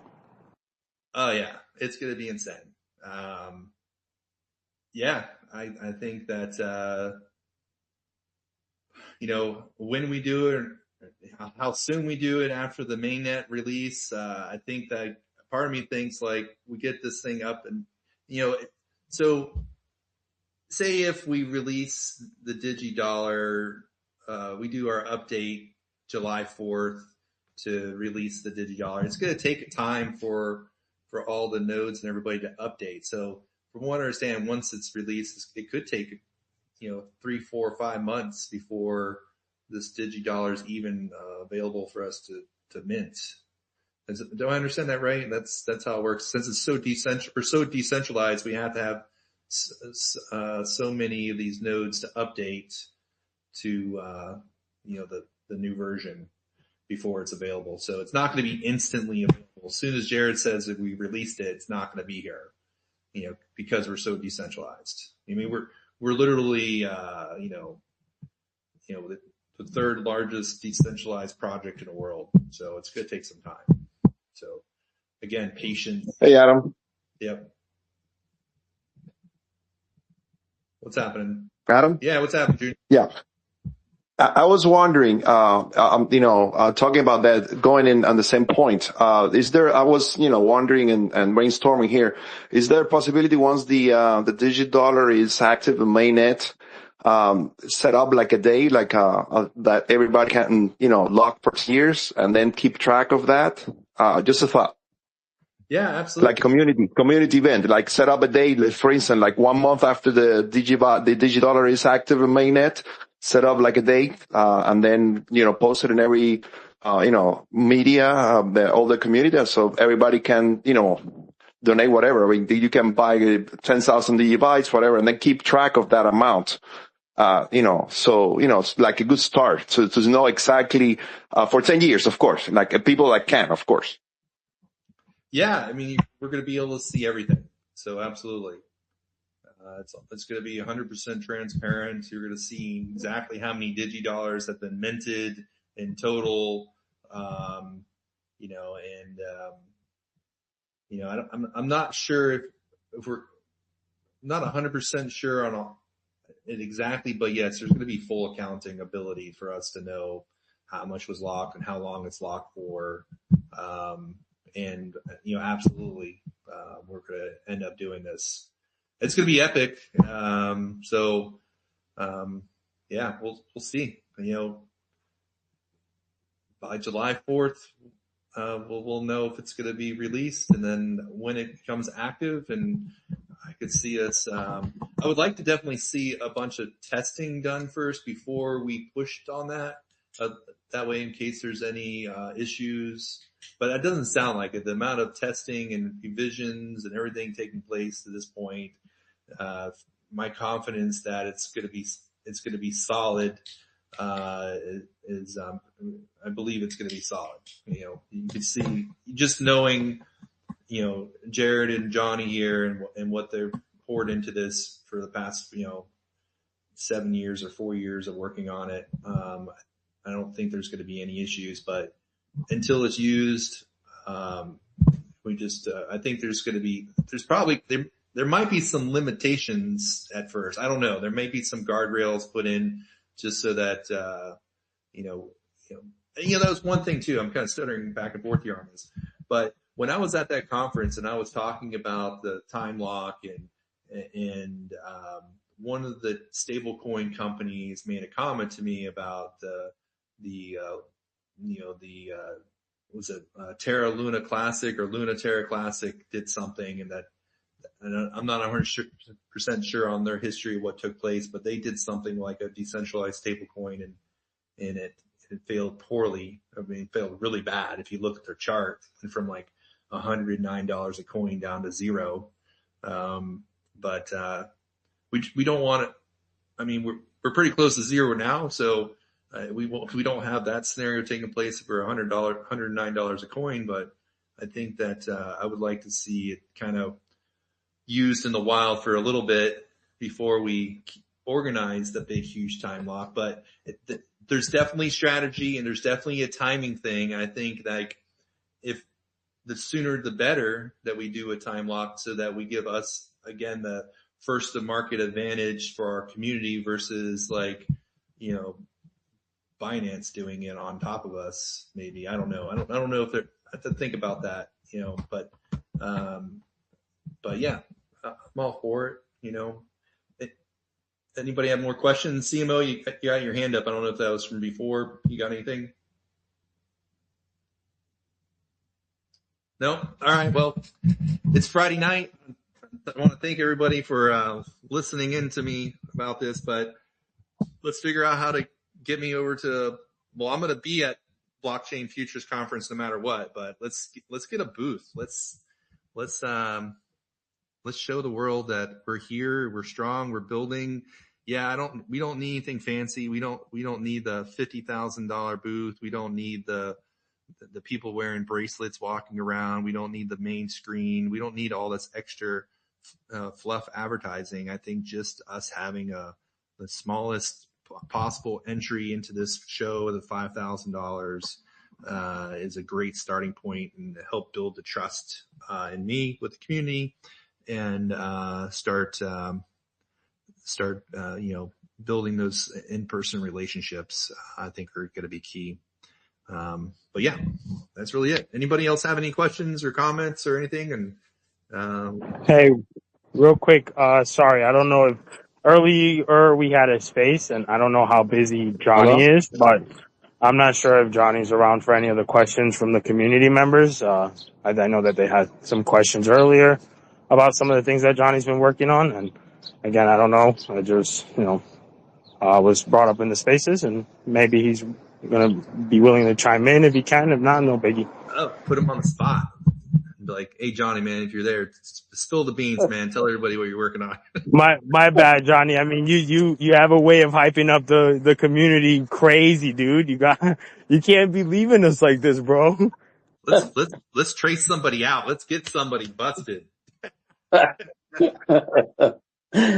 Well, I mean, I didn't spend now, I don't know, 6 years of my life pouring through hundreds of thousands of transactions and addresses, cataloging most of it by hand in an Excel spreadsheet. Initially, it was like on a notepad. Then it made its way to like a Word document. Then it made its way to like an Excel. And then I learned how to do some macros and started tracking it all, like automation through core wallets, to not use all that information. And so, so that's where I'm at right now. So have built a lot of custom tools to make use of the blockchain for what it was intended, which is to give complete transparency to institutions, and at the same time, learn how to design systems that protect the privacy of individuals. The theft tracing is really me just wanting to make it more accessible for people that have the unfortunate circumstance that they've been attacked or hacked. Unfortunately, quite a few people have trusted me through the years to track their Digibyte for them after they had been compromised. Some of those instances were known causes in terms of how they were compromised. Some of them were unknown. But in every case, I was able to, at the very least, give them an idea of what the transaction flow looked like, where the coins ended up being, sold off and that sort of thing, so that they could file with the exchanges. But ultimately, I know it probably happens more just based on the tracking of those hackers' wallets that I had seen that most likely they were compromising at scale. Through at least this one goes back to 2022 with the Atomic wallet, not the Komodo, by the way, not Atomic Dex, but Atomic wallet. There was quite a few that were compromised in that time frame. Anywho, so I just want to make sure that there is a tool out there that in real time somebody could go there and input the transaction or their address or whatever the case might be, and have an institutional grade report that they could quickly then file with an exchange or file with the proper authorities, basically removing any and all of the guesswork, so that potentially they can have an opportunity to get their funds back, or at least freeze, or at least know exactly what happened. And in the process, I'm taking all of the rest of the context of how liquidity flows between exchanges, and essentially building out that map so we can understand exactly what our ecosystem looks like in a way that no other blockchain protocol can. And I truly mean this. There's no better detailed description of institutional ownership and infrastructure between them than exists within our protocol. And what this does is forces people and exchanges and institutions to operate honestly. Now, as we expose some of these things, for years people have basically tried to tell me to be nice to the exchanges, but I think that's a ridiculous notion. I think if we can't expect honesty from the institutions that we interact with, then we ought not do business with them. And I think had the rest of crypto world taken that stance, we'd be in a much different place than we are presently. So what will come of all this is the ability to not only look at an address and wonder, but actually be able to enter that address and get a narrative that describes the history of that address, that describes who they interact with. And largely this will be used for some of the larger coin collections and that sort of stuff. But in the process, I will teach how we should be managing our wallets too. So it'll Hey, serve Johnny. people. Yeah. Johnny, I'm sorry, I didn't mean to interrupt, but I guess since you mentioned that, I think that's one of kind of my concerns. I don't mean to play devil's advocate, but, mentioning tracking, at what point, how do I ask this? I mean, my worry is, right, as the community knows, I have, multiple machines holding multiple nodes, spreading out my specific holdings. How does this protect, the security aspect of, people just using it to trace a big holder's wallet for the heck of it, and, then reporting it to, the police? You know what I'm saying? Doesn't that kind of go a little bit against our privacy? And another thing is Sure. do you think maybe this kind of makes it seem like, almost like you're policing the chain? This is something that I saw, and as the community knows, who the big holders are. I worry that, it won't just be used for the purposes of, going and reporting a fucked up account. I think that, there's also people out there with terrible motives, and I would hate for, someone with a big Sure. holding to just get tracked for the hell of getting tracked. Yeah, no, I get that, AJ, and that's a fair critique, right? Of the shadow side of how something can be used. Presently, it's very easy to differentiate between a infrastructure address and an exchange address versus like an individual user address. And my design is intended to really only track institution infrastructure, not individuals, right? So it'll essentially just tag it as something. The problem is anybody looking on the Blockchain Explorer can see a large holding where it came from. They don't know, it's pseudonymous. They don't know who it came from, but they know it's a large holding, right? And you can do that in any Blockchain Explorer right now. And you can look potentially where it goes to thereafter on a Blockchain Explorer. That has nothing to do with this tool. I think what you're saying is you could report it stolen, or somebody could report your funds stolen, and then that cause a problem. Yeah, because you could put any address, right? If I'm understanding right, or will there be a limit? How do you mitigate what address is what, and right? I mean, Yeah, Hey, let me ask a question as well, real quick. yeah, I think a lot of people are confused that this is going to be like working with the authorities. Like this tool will be no, used, and there's a report button that goes directly to 911. That is no, not the case. that is not the case.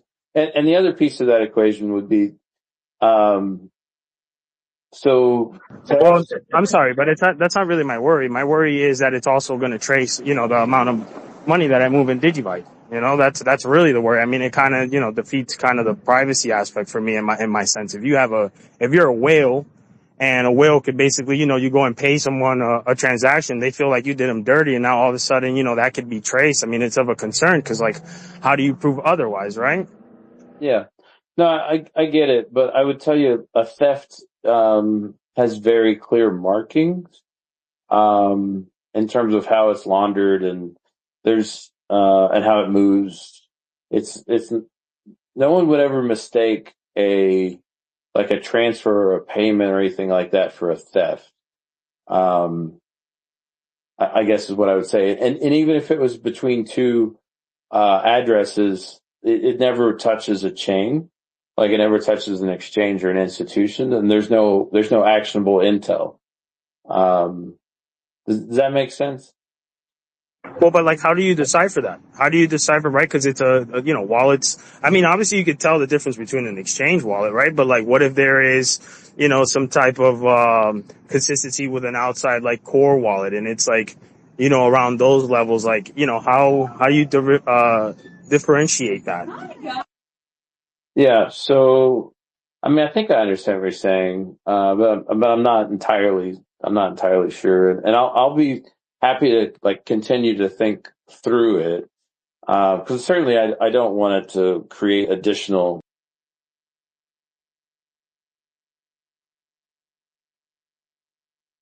I'm sorry, you cut off there, Johnny. What was that? No, you're good. I said I'll continue to I'll think through that as to like what protections can be in place, for just random attributions, but like the system doesn't automatically assume that it's real, in terms of like tagging and that sort of stuff. Um, it's like so far it's ingesting right now all of the cases that I know were 100%, theft, and all of the instances that I know are laundering essentially, and creating a map of all of those addresses and how they overlap. Um, and so, yeah, tagging somebody or even saying an address and trying to trace an address, I don't know what you would accomplish. But there would be no way to attribute that to a theft unless it was actually a theft. So that's what I'm just trying to figure out. Well, yeah, I mean, or is someone psyoped on you, right? Like, I don't know, man. Maybe I'm a little paranoid but No, you're good. yeah. Yeah, I I mean, I like can talking see it. through it. So you know me, man. I'm good to talk through it because I don't have all the answers for sure, and I'm moving fast, right? So it's Oh big yeah, I'm on. sorry, Johnny. My bad. I didn't mean to, I've like, if got you feel So like I'm not two trying to attack you questions anyway. really I quick. just, I genuinely like to be full and transparent on all spaces at all times. So my bad if I'm coming off like, I'm attacking you or any No, you're sense. good. well, I mean, maybe it's something where this tool at first could be with approval only at first. Like you have to like maybe report an incident to get access to it right now or something until there's more comfort level with it. Could be something like pre-screened, or something like that maybe. But I see where AJ's at with it. I mean, I think chasing down the criminals that stole somebody's coins sounds fantastic to me. Uh, but Yeah. but then also it comes great power comes great responsibility. Well, and Understand yeah. I'm with you. I'll think through what protections would potentially need to be in place. Um, I in my mind, there's no overlap there, but I haven't spent a lot of time thinking through in that realm to like create protections for it. So I'll commit to you to do that absolutely. But part of what I'm doing too is I'm gonna be calling out Binance, but I won't have to say anything because it will be evident on chain where the problem is. And 6 years ago, people thought I was absolutely nuts for saying it. Now it's more and more acceptable to think in these terms. But when it's clearly laid out for you as to how it works, and you can just have a narrative conversation and be able to see a visual map, I think it becomes more clear who we want to do business with. But anyhow, there's a lot of stories in there that will be visually represented. Like Justin Sun is one of them, right? So, and AJ, you weren't around for this, and I don't think Adam, you were around for it either. But I heard about Justin Sun stole 200 million Digibyte from the community, right? And he got away with it. Like there wasn't a hand slap or nothing. He just shut people out of their accounts, confiscated it, and then sold it to his buddy CZ, not very long after. And I want people to be able to discover that and see it for themselves, because you have Justin Sun over here, virtue signaling about decentralization and about transparency and rule of law bullshit with his buddy CZ, who does exactly the same. And both of these folks are not to be trusted, right? This guy's a legitimate criminal, who attacked the Digibyte community at large. And he can just, Allegedly. It's for no, it was not allegedly. okay. I got the on-chain proof, I know. man. Like, that's what I'm saying. You know what I mean? And so I think it's important for us to continue. You know why we're still here is because of individuals like Jared, who never, like, in any way, shape, or form, he's not a perfect individual, but Jared never compromised on his core beliefs or the core principles of why this space exists. And he called people out left, right, and center if he felt like they weren't living up to Satoshi's standard, right? And he got a lot of hate for it along the way, created some enemies along the way, right? And those folks have stood up against, and are now in control of all sorts of different, components of the crypto ecosystem at large. And we exist over here, as proof that David can slay Goliath. And, ultimately this is one of those ways we bring transparency back to the institutions. And then they got to answer for it. Yeah, it's pretty big. I'd be interested to see the data on it for sure. Hey, Green, you got your hand up. You got something to say, or is that just a lagging hand hanging there? Probably. Yeah, no, I did. I had a question, like going back onto the whole tool thing. Yeah, 'Cause go for it. I feel like there's a lot of confusion around this thing. So first question is, there won't be like a public leaderboard where people can see what people are tracking, correct? Correct. Or There is not. okay. So, and then kind of here's the second part. It's an opinion. Guys, I feel like, it's a tool. It's going to be used how it's going to be used. The purpose of it is to track and follow and see where things came from. So let's say some Digibyte got stolen from you, or you fell for a scam. Well, you could go and use that tool. And also you were saying something in a tweet about you have to pay for like the extra part. There's a paid for part of it that gets in more detail, right? Yeah, but you guys, I have to interject in this real quick. How does, another thing that I think, I kind of worry is how do we stop another person is saying, well, I have the same protocol that Johnny just instilled. Come to me and I will save your crypto, right? Because when someone gets scammed, it's usually the act of them physically sending their coin wallet or sending their money to somebody else's address, or their seed phrase got leaked and it got drained, right? Like, so I think these are one of, like, how do we also make sure that no one else just goes and says, well, this is a better version of what Digiscope has, and come to our platform and we'll get your Digibyte back and we'll even give you more, because we know that's usually how a lot of people fall for these scams also, right? I don't think this tool is getting your Digibyte back. This tool is for track and traceability to follow where it went to. There's no Well, then reporting tool with 911 from what I'm just speaking of from what I'm seen and read and gathered. So I don't really see this as a threat towards individuals. Individuals just transacting on their own. Like, yeah, I could use it to track you. Like, let's say I seen something you sent from Digiscope and I followed it with this tool and seen, okay, it came from this bigger pot of DGB from a UTXO. Then I followed all these and now I know all your addresses. Yeah, but you can do that on the Block Explorer, just as Johnny was just saying. Like, there's, we're private in a sense, but the blockchain is public and transparent. So I I guess just I don't should have get that. worded it. I guess I should have worded it better. Then what if someone basically is saying we can trace your DGB so you know where it went? I guess I shouldn't have said that they can get it back. Obviously, when you lose your DGB, almost always you never get it back. But yeah, I meant like what is to stop? And obviously, it's probably like a self-answering question, No, but you're it's good. a true. Yeah, right. Like what is to stop somebody else that says, hey, we have a better tracer for your Digibyte. It's instant. Just pay us. Right. Like, I mean, some people usually go to like, hey, I'll pay for whatever I need to pay to get what it is. I'm just. AJ, here's the thing. There will be, whether Digiscope exists or not. Like, that's always going to be the case. Like, and I'll harken back to Digibyte Vietnam. And, this was only maybe 2 or 3 years ago, where a group of people in Vietnam took the Digibyte logo and the Digibyte name, and they created, several different websites all throughout Asia, the biggest of which was Digibyte Vietnam.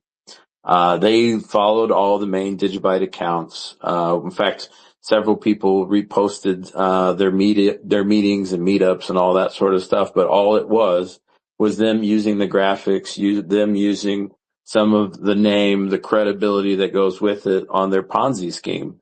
And the only thing that shut them down, which will be the only thing honestly protecting people from falling victim to that, is our connections as a community. Like they lost, I'm sure a ton of people lost money with Digibyte Vietnam, but there was no way for us to like take action to shut them down other than to call them out for what they were, and to try to connect with real people and say, hey, look, watch, listen, hold up. That's not real. Stop interacting with it. And it's only going to get worse from here. So you're right. That trust system, and helping people out. And honestly, that's where all this comes from, AJ, for me is like I've helped people out one-on-one for years. And my goal here is to help even more people out, by giving honest education and tools. Now, will some people still fall victim to scams? Unfortunately, yes.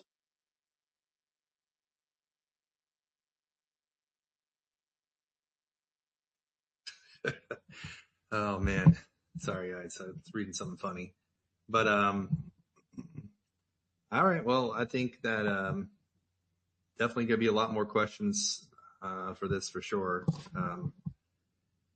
Oh man, hey Green, you got your hand up still, man. What do you got? Do I? No, I guess, hold on. No, it should be down. Like, I think when you unmute, it's supposed to go down, but I it don't never know. I does, I see it. guess. I see it. So I'm getting thrown off here, but I don't know. I think it's a good thing. I totally see the pros and cons and stuff of the privacy part of it. I guess we need to understand more about the privacy, and definitely, I definitely need to study more about the privacy behind the DigiDollar, right? So if we understand the DigiDollar has some built-in privacies, just the way it was designed. Can somebody Yes. tell me about the privacy behind the DigiDollar? Yeah, it's a pay to taproot inscription, essentially. So yeah, it's private. No wallet. You won't be able to track like a Digibyte, balance like you can right now. You won't be able to do that for DigiDollar at all. All right. So Green put his hand back up. Is this a legit hand or same hand? Same hand, man, same hand. All right. So, Hey, Johnny, thank you for your patience, bro. My bad, dude. Sometimes I feel like I speak a little bit with too much passion, but I do really appreciate everything Oh that you man, do you're for good. Digibyte Hey, and having the patience to answer the tough questions, bro. it's coming from the heart and it's coming from a good place, dude. I got no issue with it whatsoever. Really, all good. so technically, the DigiDollar is a privacy coin. Is that a true statement then? No, in my opinion, no. Damn it.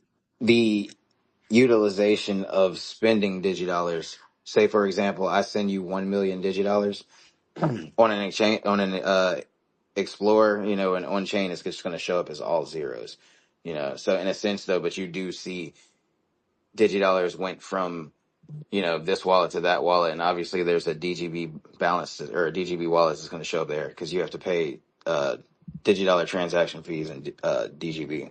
So they could figure in it a out. sense, it's not, it's transparent but private to the to the amounts that you're sending. So that's pretty good privacy. I mean, to not know what was sent. You knew something was sent, but not knowing how much was sent, other than reverse Yeah. engineering the fee to figure that out. Yeah. Now the perfect example for this is like think about payroll now. People on payroll, everybody's stuff is leaked. So, name, address, social security number, how much you've gotten paid, per quarter, monthly, whatever the case may be. If you think about it with DigiDollars, if it was to be adopted by corporate entities, they could use DigiDollar and Taproot, for the example of using that to pay out employees. And, yeah, you would see it went to a wallet. That wallet in a database in a centralized server might say it came from, Brian Armstrong, or it's going to Brian Armstrong. But in a sense, you didn't see how much they got paid. I could send you 1 million DigiDollars and it'll look as all zeros. So So that's big. Yeah, because that's a big deal with Yep. coworkers. You don't want coworkers knowing how much each other is getting paid. I mean, it's one thing to have everybody in the company generally has an idea what people are getting paid, but to actually really know, that's a whole different story. Next thing you know, everybody's lining up for a loan, or everybody's lining up to turn in their pink slip. But all right, well, cool, man. Anybody else have anything else, or anything else you guys want to talk about?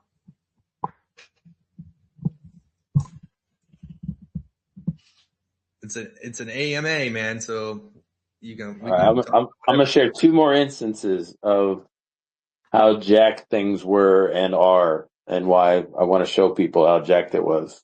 All right, let's do it. Love the dirt. All right. Coin Rabbit. What do y'all think their liquidation on their loans? Cause you can go get a loan right now, by the way, with your Digibyte.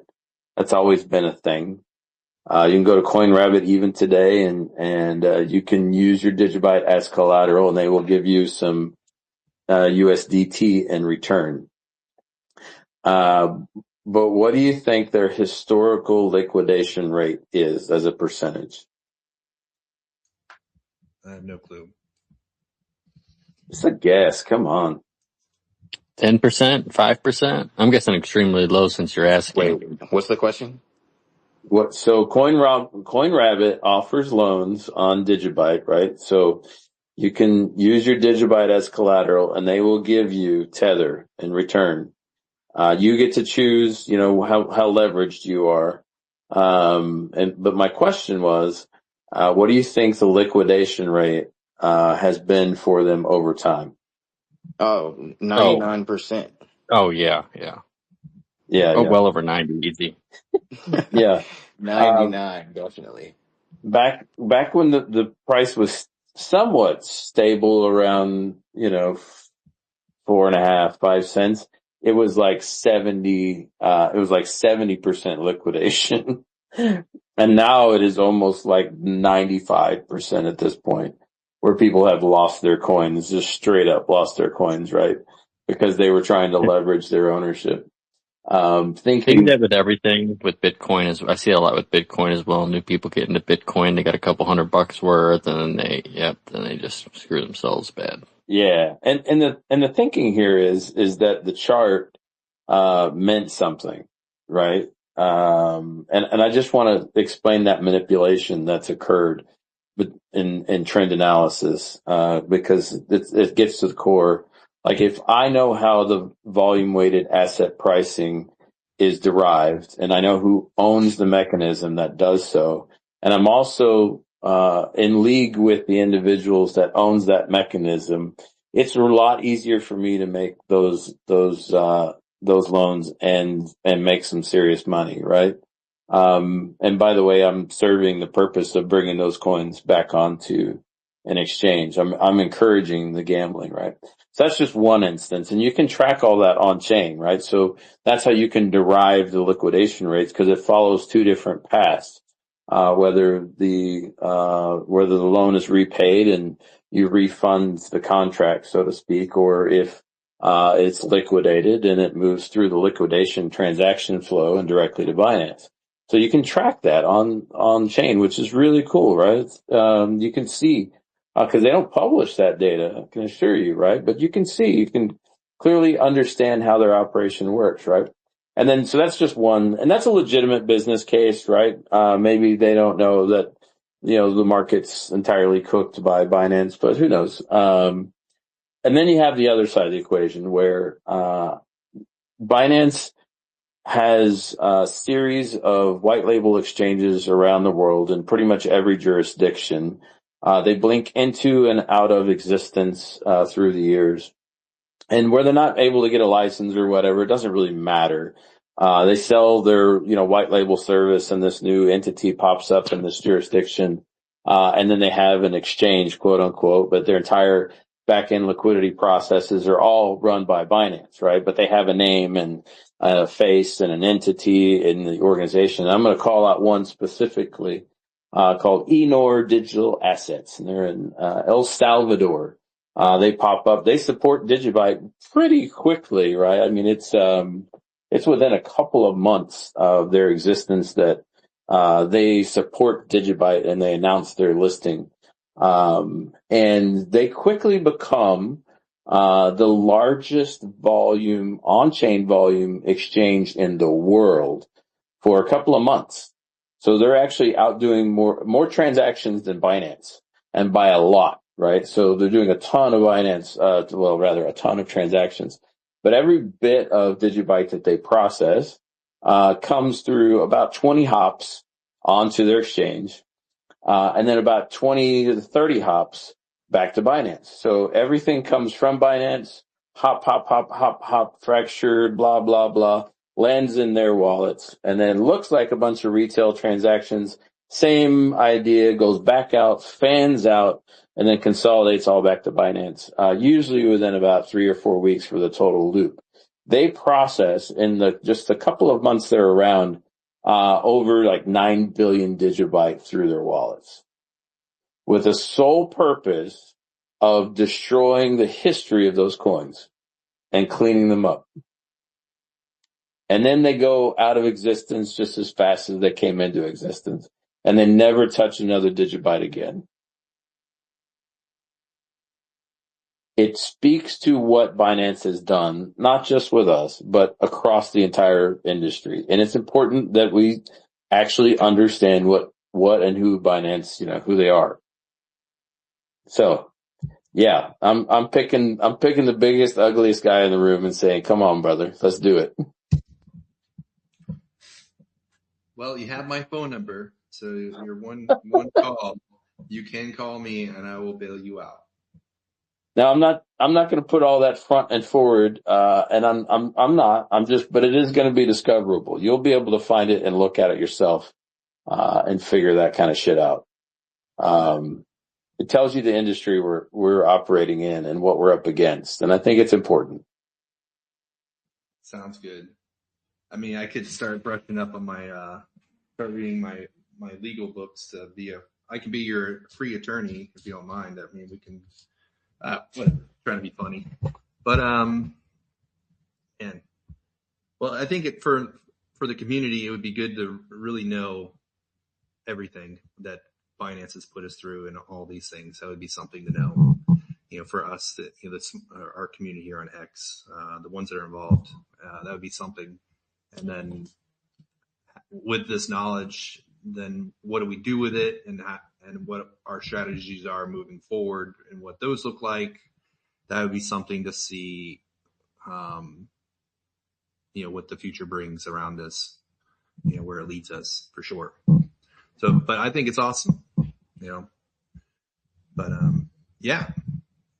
Anybody else have anything good about any updates they're working on with Digibyte, or, any more questions for Johnny, or, questions for me, or whatever you guys got? It's Friday.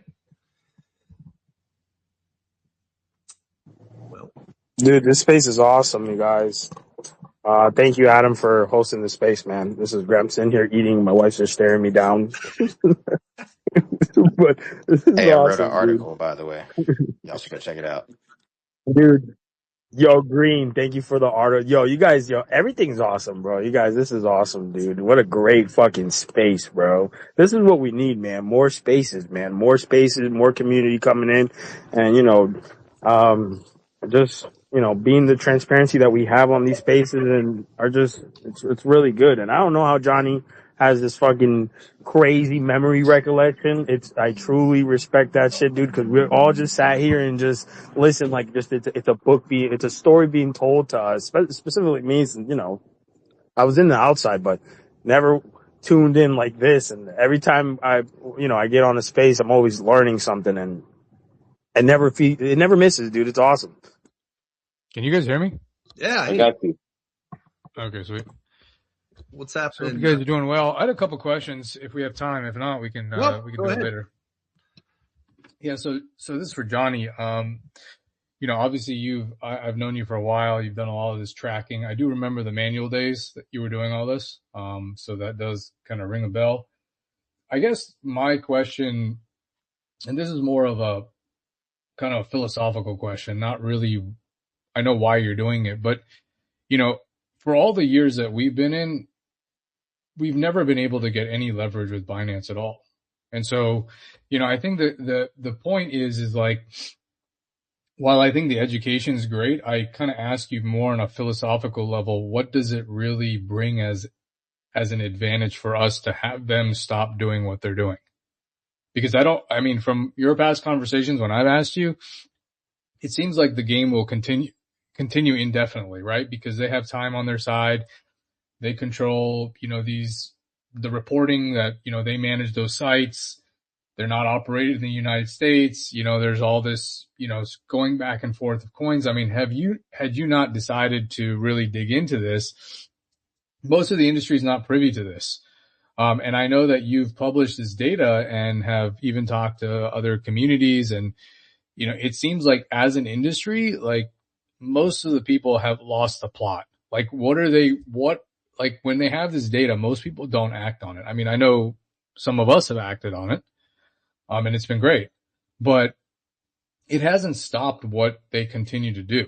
So by calling them out, is there something you're hoping besides the fact that people in the room will know about it or in the industry will know about it? Because I find that a lot of people in the industry, they take the knowledge, but they don't take any action. So, and again, I'm not discrediting your efforts. You know that because I've talked to you many, many times about it. Yeah, so I get that. I think about resource allocation. I think about time. Excuse me. I think about time, and you're spending an enormous amount of energy, money, et cetera, et cetera. And, while you have these other projects going on, like I know you're doing a lot of the mobile wallet stuff and, I'm trying to figure out like, what's the end game? Right? I mean, I see the end game with Digiscope. I mean, I understand what that is, but like this specific thing about calling out a Binance, I feel like there will be more damage to us as a community if we do that, because then the games that are being played will just accelerate. And so I'm trying to figure out what is that? Have you weighed out those pros and cons? Well, I think, the question pretty much has the answer in it for me, right? I don't believe it will necessarily change.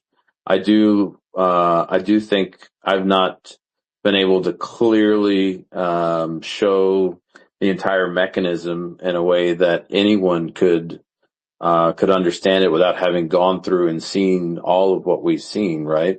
So I think there's a level of, I guess, apprehension, regarding who is this crazy dude just talking shit about Binance, whenever we can use the blockchain as intended to actually show what has occurred through the years. I don't know that it changes anything, to answer your point, but in the same regard, if there's a thread that I still haven't pulled, and I still have questions in my mind to see if there's something I've missed along the way, and I'm still discovering new connections, between these events, through the course of time, I'm going to continue to pull them. And in my mind, all the harm has already come. So, what good would it do to stop now if I still don't have a full understanding of,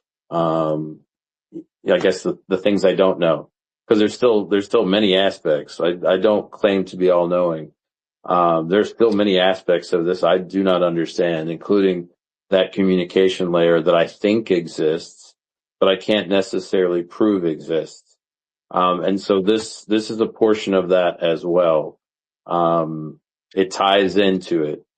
And I appreciate all your support through the years as you've humored, some of my well-intentioned gaffes here and there, only to come to find that, like, we discovered something together, we took action on it, but it didn't have the intended outcome. So I thank you very much. Well, yeah, dude, I mean, it's, the feeling is mutual. So, I mean, you've done all the heavy groundwork.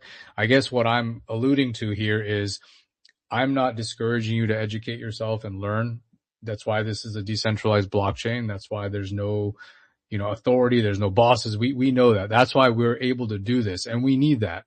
I guess what I'm saying is, why don't we make as a community a more concerted effort to take back the leverage? And what I mean by that is, okay, so we have DigiDollar. How do we take that stablecoin asset? You and I have talked about self-custody. I know you promote it way more than I do too. I try to do it as much, but maybe not as much as you do. But, you did part of the withdrawal day, all those things that now have become kind of normal for us as a community to do it. Why don't we push that now? Because DigiDollar is something that will force people to have nodes and secure the network. It will force them to do self-custody. Whether the exchanges do it or not, that's up for debate. We don't know. We don't know their intentions. But as a community, we're probably the most powerful community in the space. We should find a way collectively to use that and now say, hey, look, we've been at the whim of all these exchanges and we've tried to get the data. We've tried to call them out. We've tried to do everything. And you said the damage is done. While I agree, I think this is a grand opportunity for us to band together and take that leverage away. This, in my opinion, is the way it changes. It changes everything for us, but it's going to take us all to do that collectively. So I don't, like I said, I don't think anything about you learning and figuring out, yeah, you should do that. It's great. I mean, people are learning. I'm learning. You're learning through the process. But while we're doing that, let's not just have the education be there and be like, well, okay, we can't do anything about it. It's like, okay, there must be something we can change the odds in our favor. And I do believe that is this decentralized stablecoin. And I also think as a community, we are having, the momentum is so high right now. I mean, you have been on other spaces. I have myself, and I see so much despair everywhere else. I was telling some other people on a prior space, I was doing a spaces with another, couple of groups there. And the one guy basically just came out and said, we're screwed. It was like he had given up completely. And that is the prevailing sentiment right now in the entire space. I don't see that in Digibyte. So I know this is kind of a long-winded, thing I'm saying, but it's just, I encourage us all to think in a different way where we can do a lot of damage in a good way for all of us that have kept the faith for so long. I think so as someone newer to the space who didn't know all that, I want to give my viewpoint. It might be a little different. I feel like I fall somewhere in the middle of both sides. I feel like it's important to move on. Having said that, I feel like it's important for those who are newer to the space to have that information available, even if that's not necessarily shoved in their face. I don't feel like it was shoved in my face. I learned that through the spaces here, just kind of through questions and comments and things. Kind of made sense after I figured it out why people didn't want to. I was kind of like, well, how did Binance get so much, as a stupid, I don't want to say stupid, as a naive new Digibyte person, it was like, well, how did they, I see you have to mine it. I see you can get it here, there. I kind of understand the market. How did they get so much? So then that kind of led me down to the questions. And I think it's important for anyone in the space, just like, it's almost like having a whale account or anything else. It's a market structure that you need to be aware of as sort of a market fundamental, if that makes sense. It's not, we don't have a pre-mine, but at the same time, if there's a pre-mine like wallet, huge whale type wallet that could cause certain fluctuations, changes, should there be any drastic, it's something to be mindful of. It's something I noticed. There's other, and this gets back to some of the on-chain metrics. There's other, and I don't remember, once again, I remember seeing this, but I don't remember the site. There's other sites that allow you to look at wallets by size, and the Binance ones are labeled. There's at least like between 3 and 6 Binance wallets. So you see all those and you're like, well, but that goes back to, you can search wallets by size and that sort of thing. So a lot of those whale concerns are already available on visible through on-chain metrics, if you will.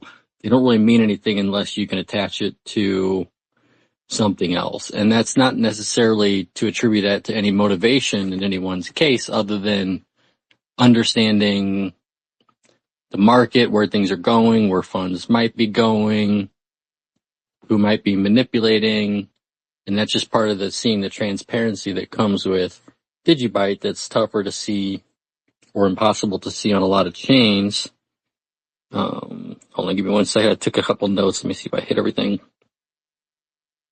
Did Johnny leave?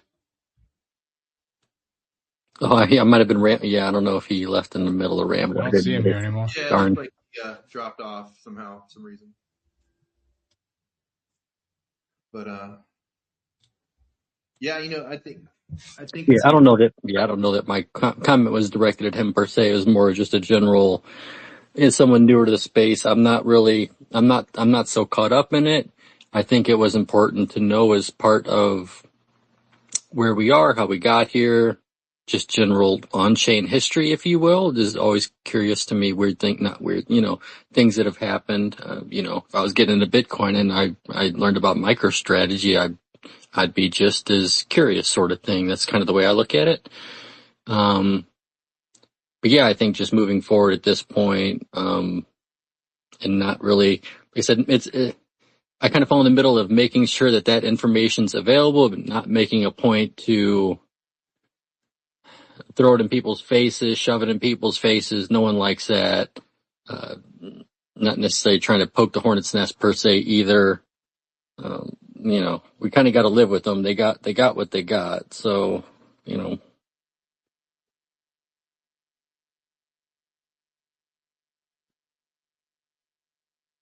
Well, I think what Johnny's come up with is good. I think that the concerns that Digibyte Coin brought up is really, really important too to think about, and AJ as well.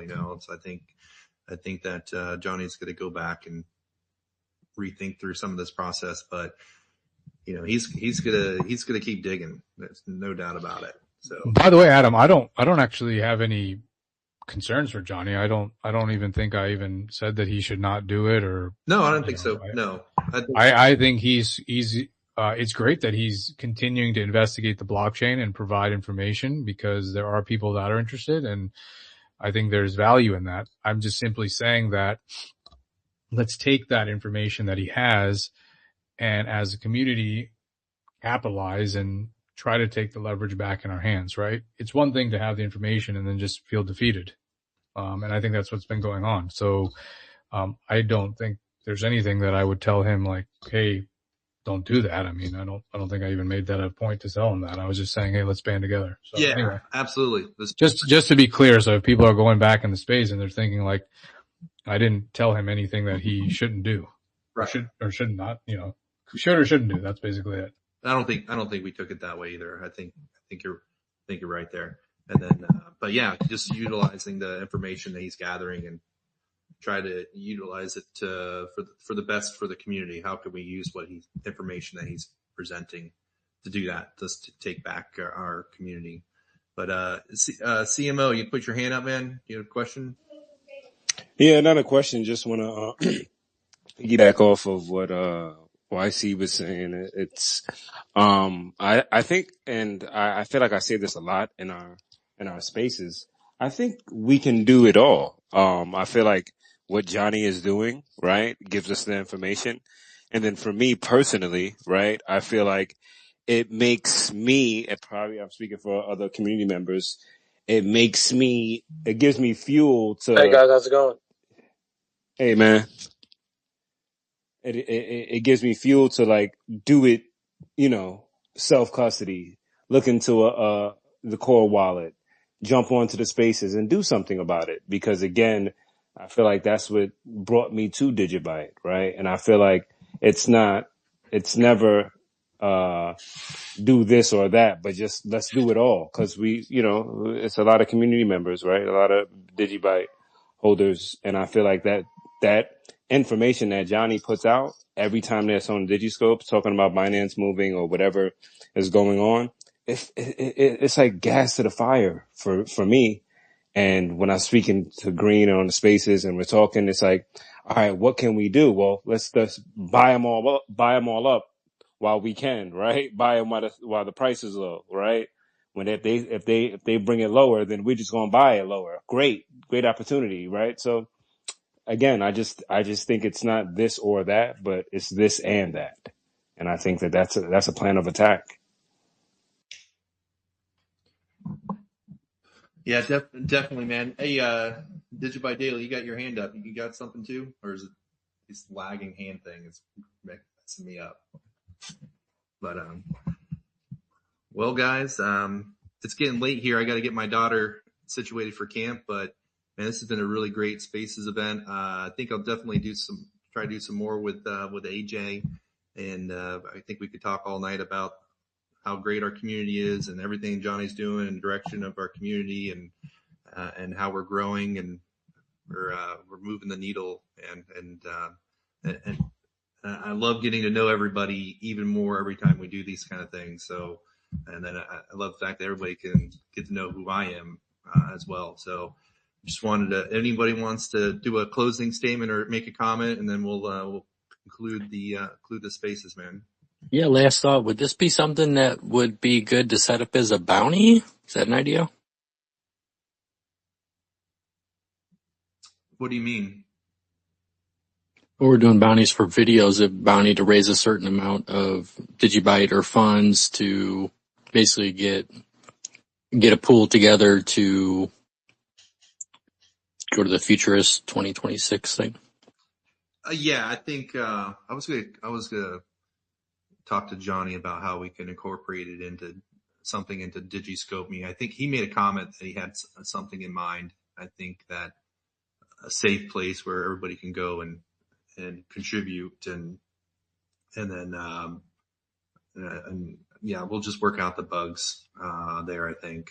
But I would definitely like to get a feel for the room and talk directly with some people as well, and just kind of get some just some commitments to it, and I can reserve it. It just, yeah, we just got to figure this out. I think that's where we're at. So I'm definitely open for more conversation to figure out how to do this. But yeah, Johnny's down, so we'll figure this out. But yeah, I would say let's do this conference.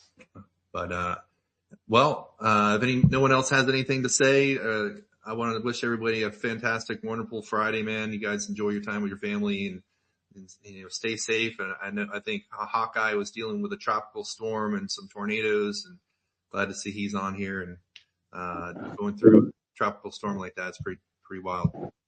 Thank you, Adam. Thank you for hosting this space. I think the Trencher boys have their hands up, bro. I don't know if you want to take that. Yeah, Trencher. But thank you for having this space, bro. This space has been awesome, dude. Thanks, man. Appreciate you. All right, Trencher, the floor is yours, man. What you got?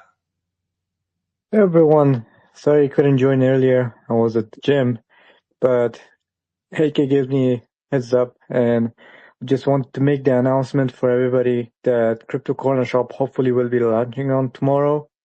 And I'm excited to see everyone register and use their DigiID accounts, LinkedIn, buy and sell whatever in crypto, get Digibyte to the next level in the real world, in the real marketplace.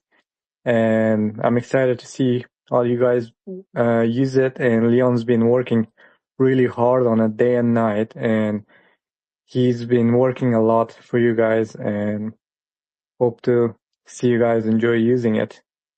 Yes. Thanks, everyone. Definitely. So am I. I remember I even contributed to him as well a while back, because I'd definitely like to see this launch for you guys. So I'll be checking it out tomorrow. Definitely. So, all right. Thank you. Thanks, guys. And you guys have a fantastic rest of your night, and I'll see you on the next Spaces, which will probably be tomorrow night, maybe. I think, AJ, you're doing one tomorrow night? No, Sunday, dude, at 6:30 this time around, 6:30 p.m. Eastern. So it's early for, people over the seas and whatnot. And I encourage you to join too, dude. Adam, thank you so much for, going out of your way to host the space. I know this takes a lot of time, and I know you're trying to run away real quick and get back to your life. I feel it. If everybody in the Spaces could go to AJ's and share his Sunday Spaces event so we can get more people into DigiDollar awareness. Go straight to DigiDollar awareness, not AJ's. Yeah, please. All right, DigiDollar Happy awareness. Father's Day, everybody. Oh shit! Happy Father's Day, facts, dude. Dude, it's Father's Day. Man. Well, Sunday. So Man, I love the fact that we had so many spaces on today for DigiDollar and Digibyte. And is this the second one, or did we have more? I think this might be the second one that I'm aware of, but there's one earlier Yeah. than this one. But yeah, more the merrier. So let's keep. I agree. I think it's great. Let's keep having lots of space meetings every day. And because every time I'm on one, I always see like a new face, and that's good. That's good. That's what we want to see. Absolutely, yeah. The more educating. Oh my goodness, I'm dying over here. Yeah, the more we educate and advocate, the more new people have opportunity to listen in on us talk about all the great things that we're doing. So I get excited about when I see a new, when somebody likes my stuff and they're new and I don't know who they are, and I'm like trying to figure out like, okay, did they come from the Bitcoin community and they're liking my stuff? Am I getting traction in this direction or that direction to break out of this, X's, ecosystem they have us locked into? Like, it seems like we never see any other communities but our community when we're on X. And it's like, how do I break out of the X jail and get our content out to other communities so they can see everything that we're doing? I would definitely need to figure out the algorithm there to break into that. But yeah, I'll see you guys on Sunday. Sure, 100%. 6 o'clock or 6:30 at DigiDollar Awareness's event. So see you guys. All right. Later, guys. Take it easy. All right. Later. See you.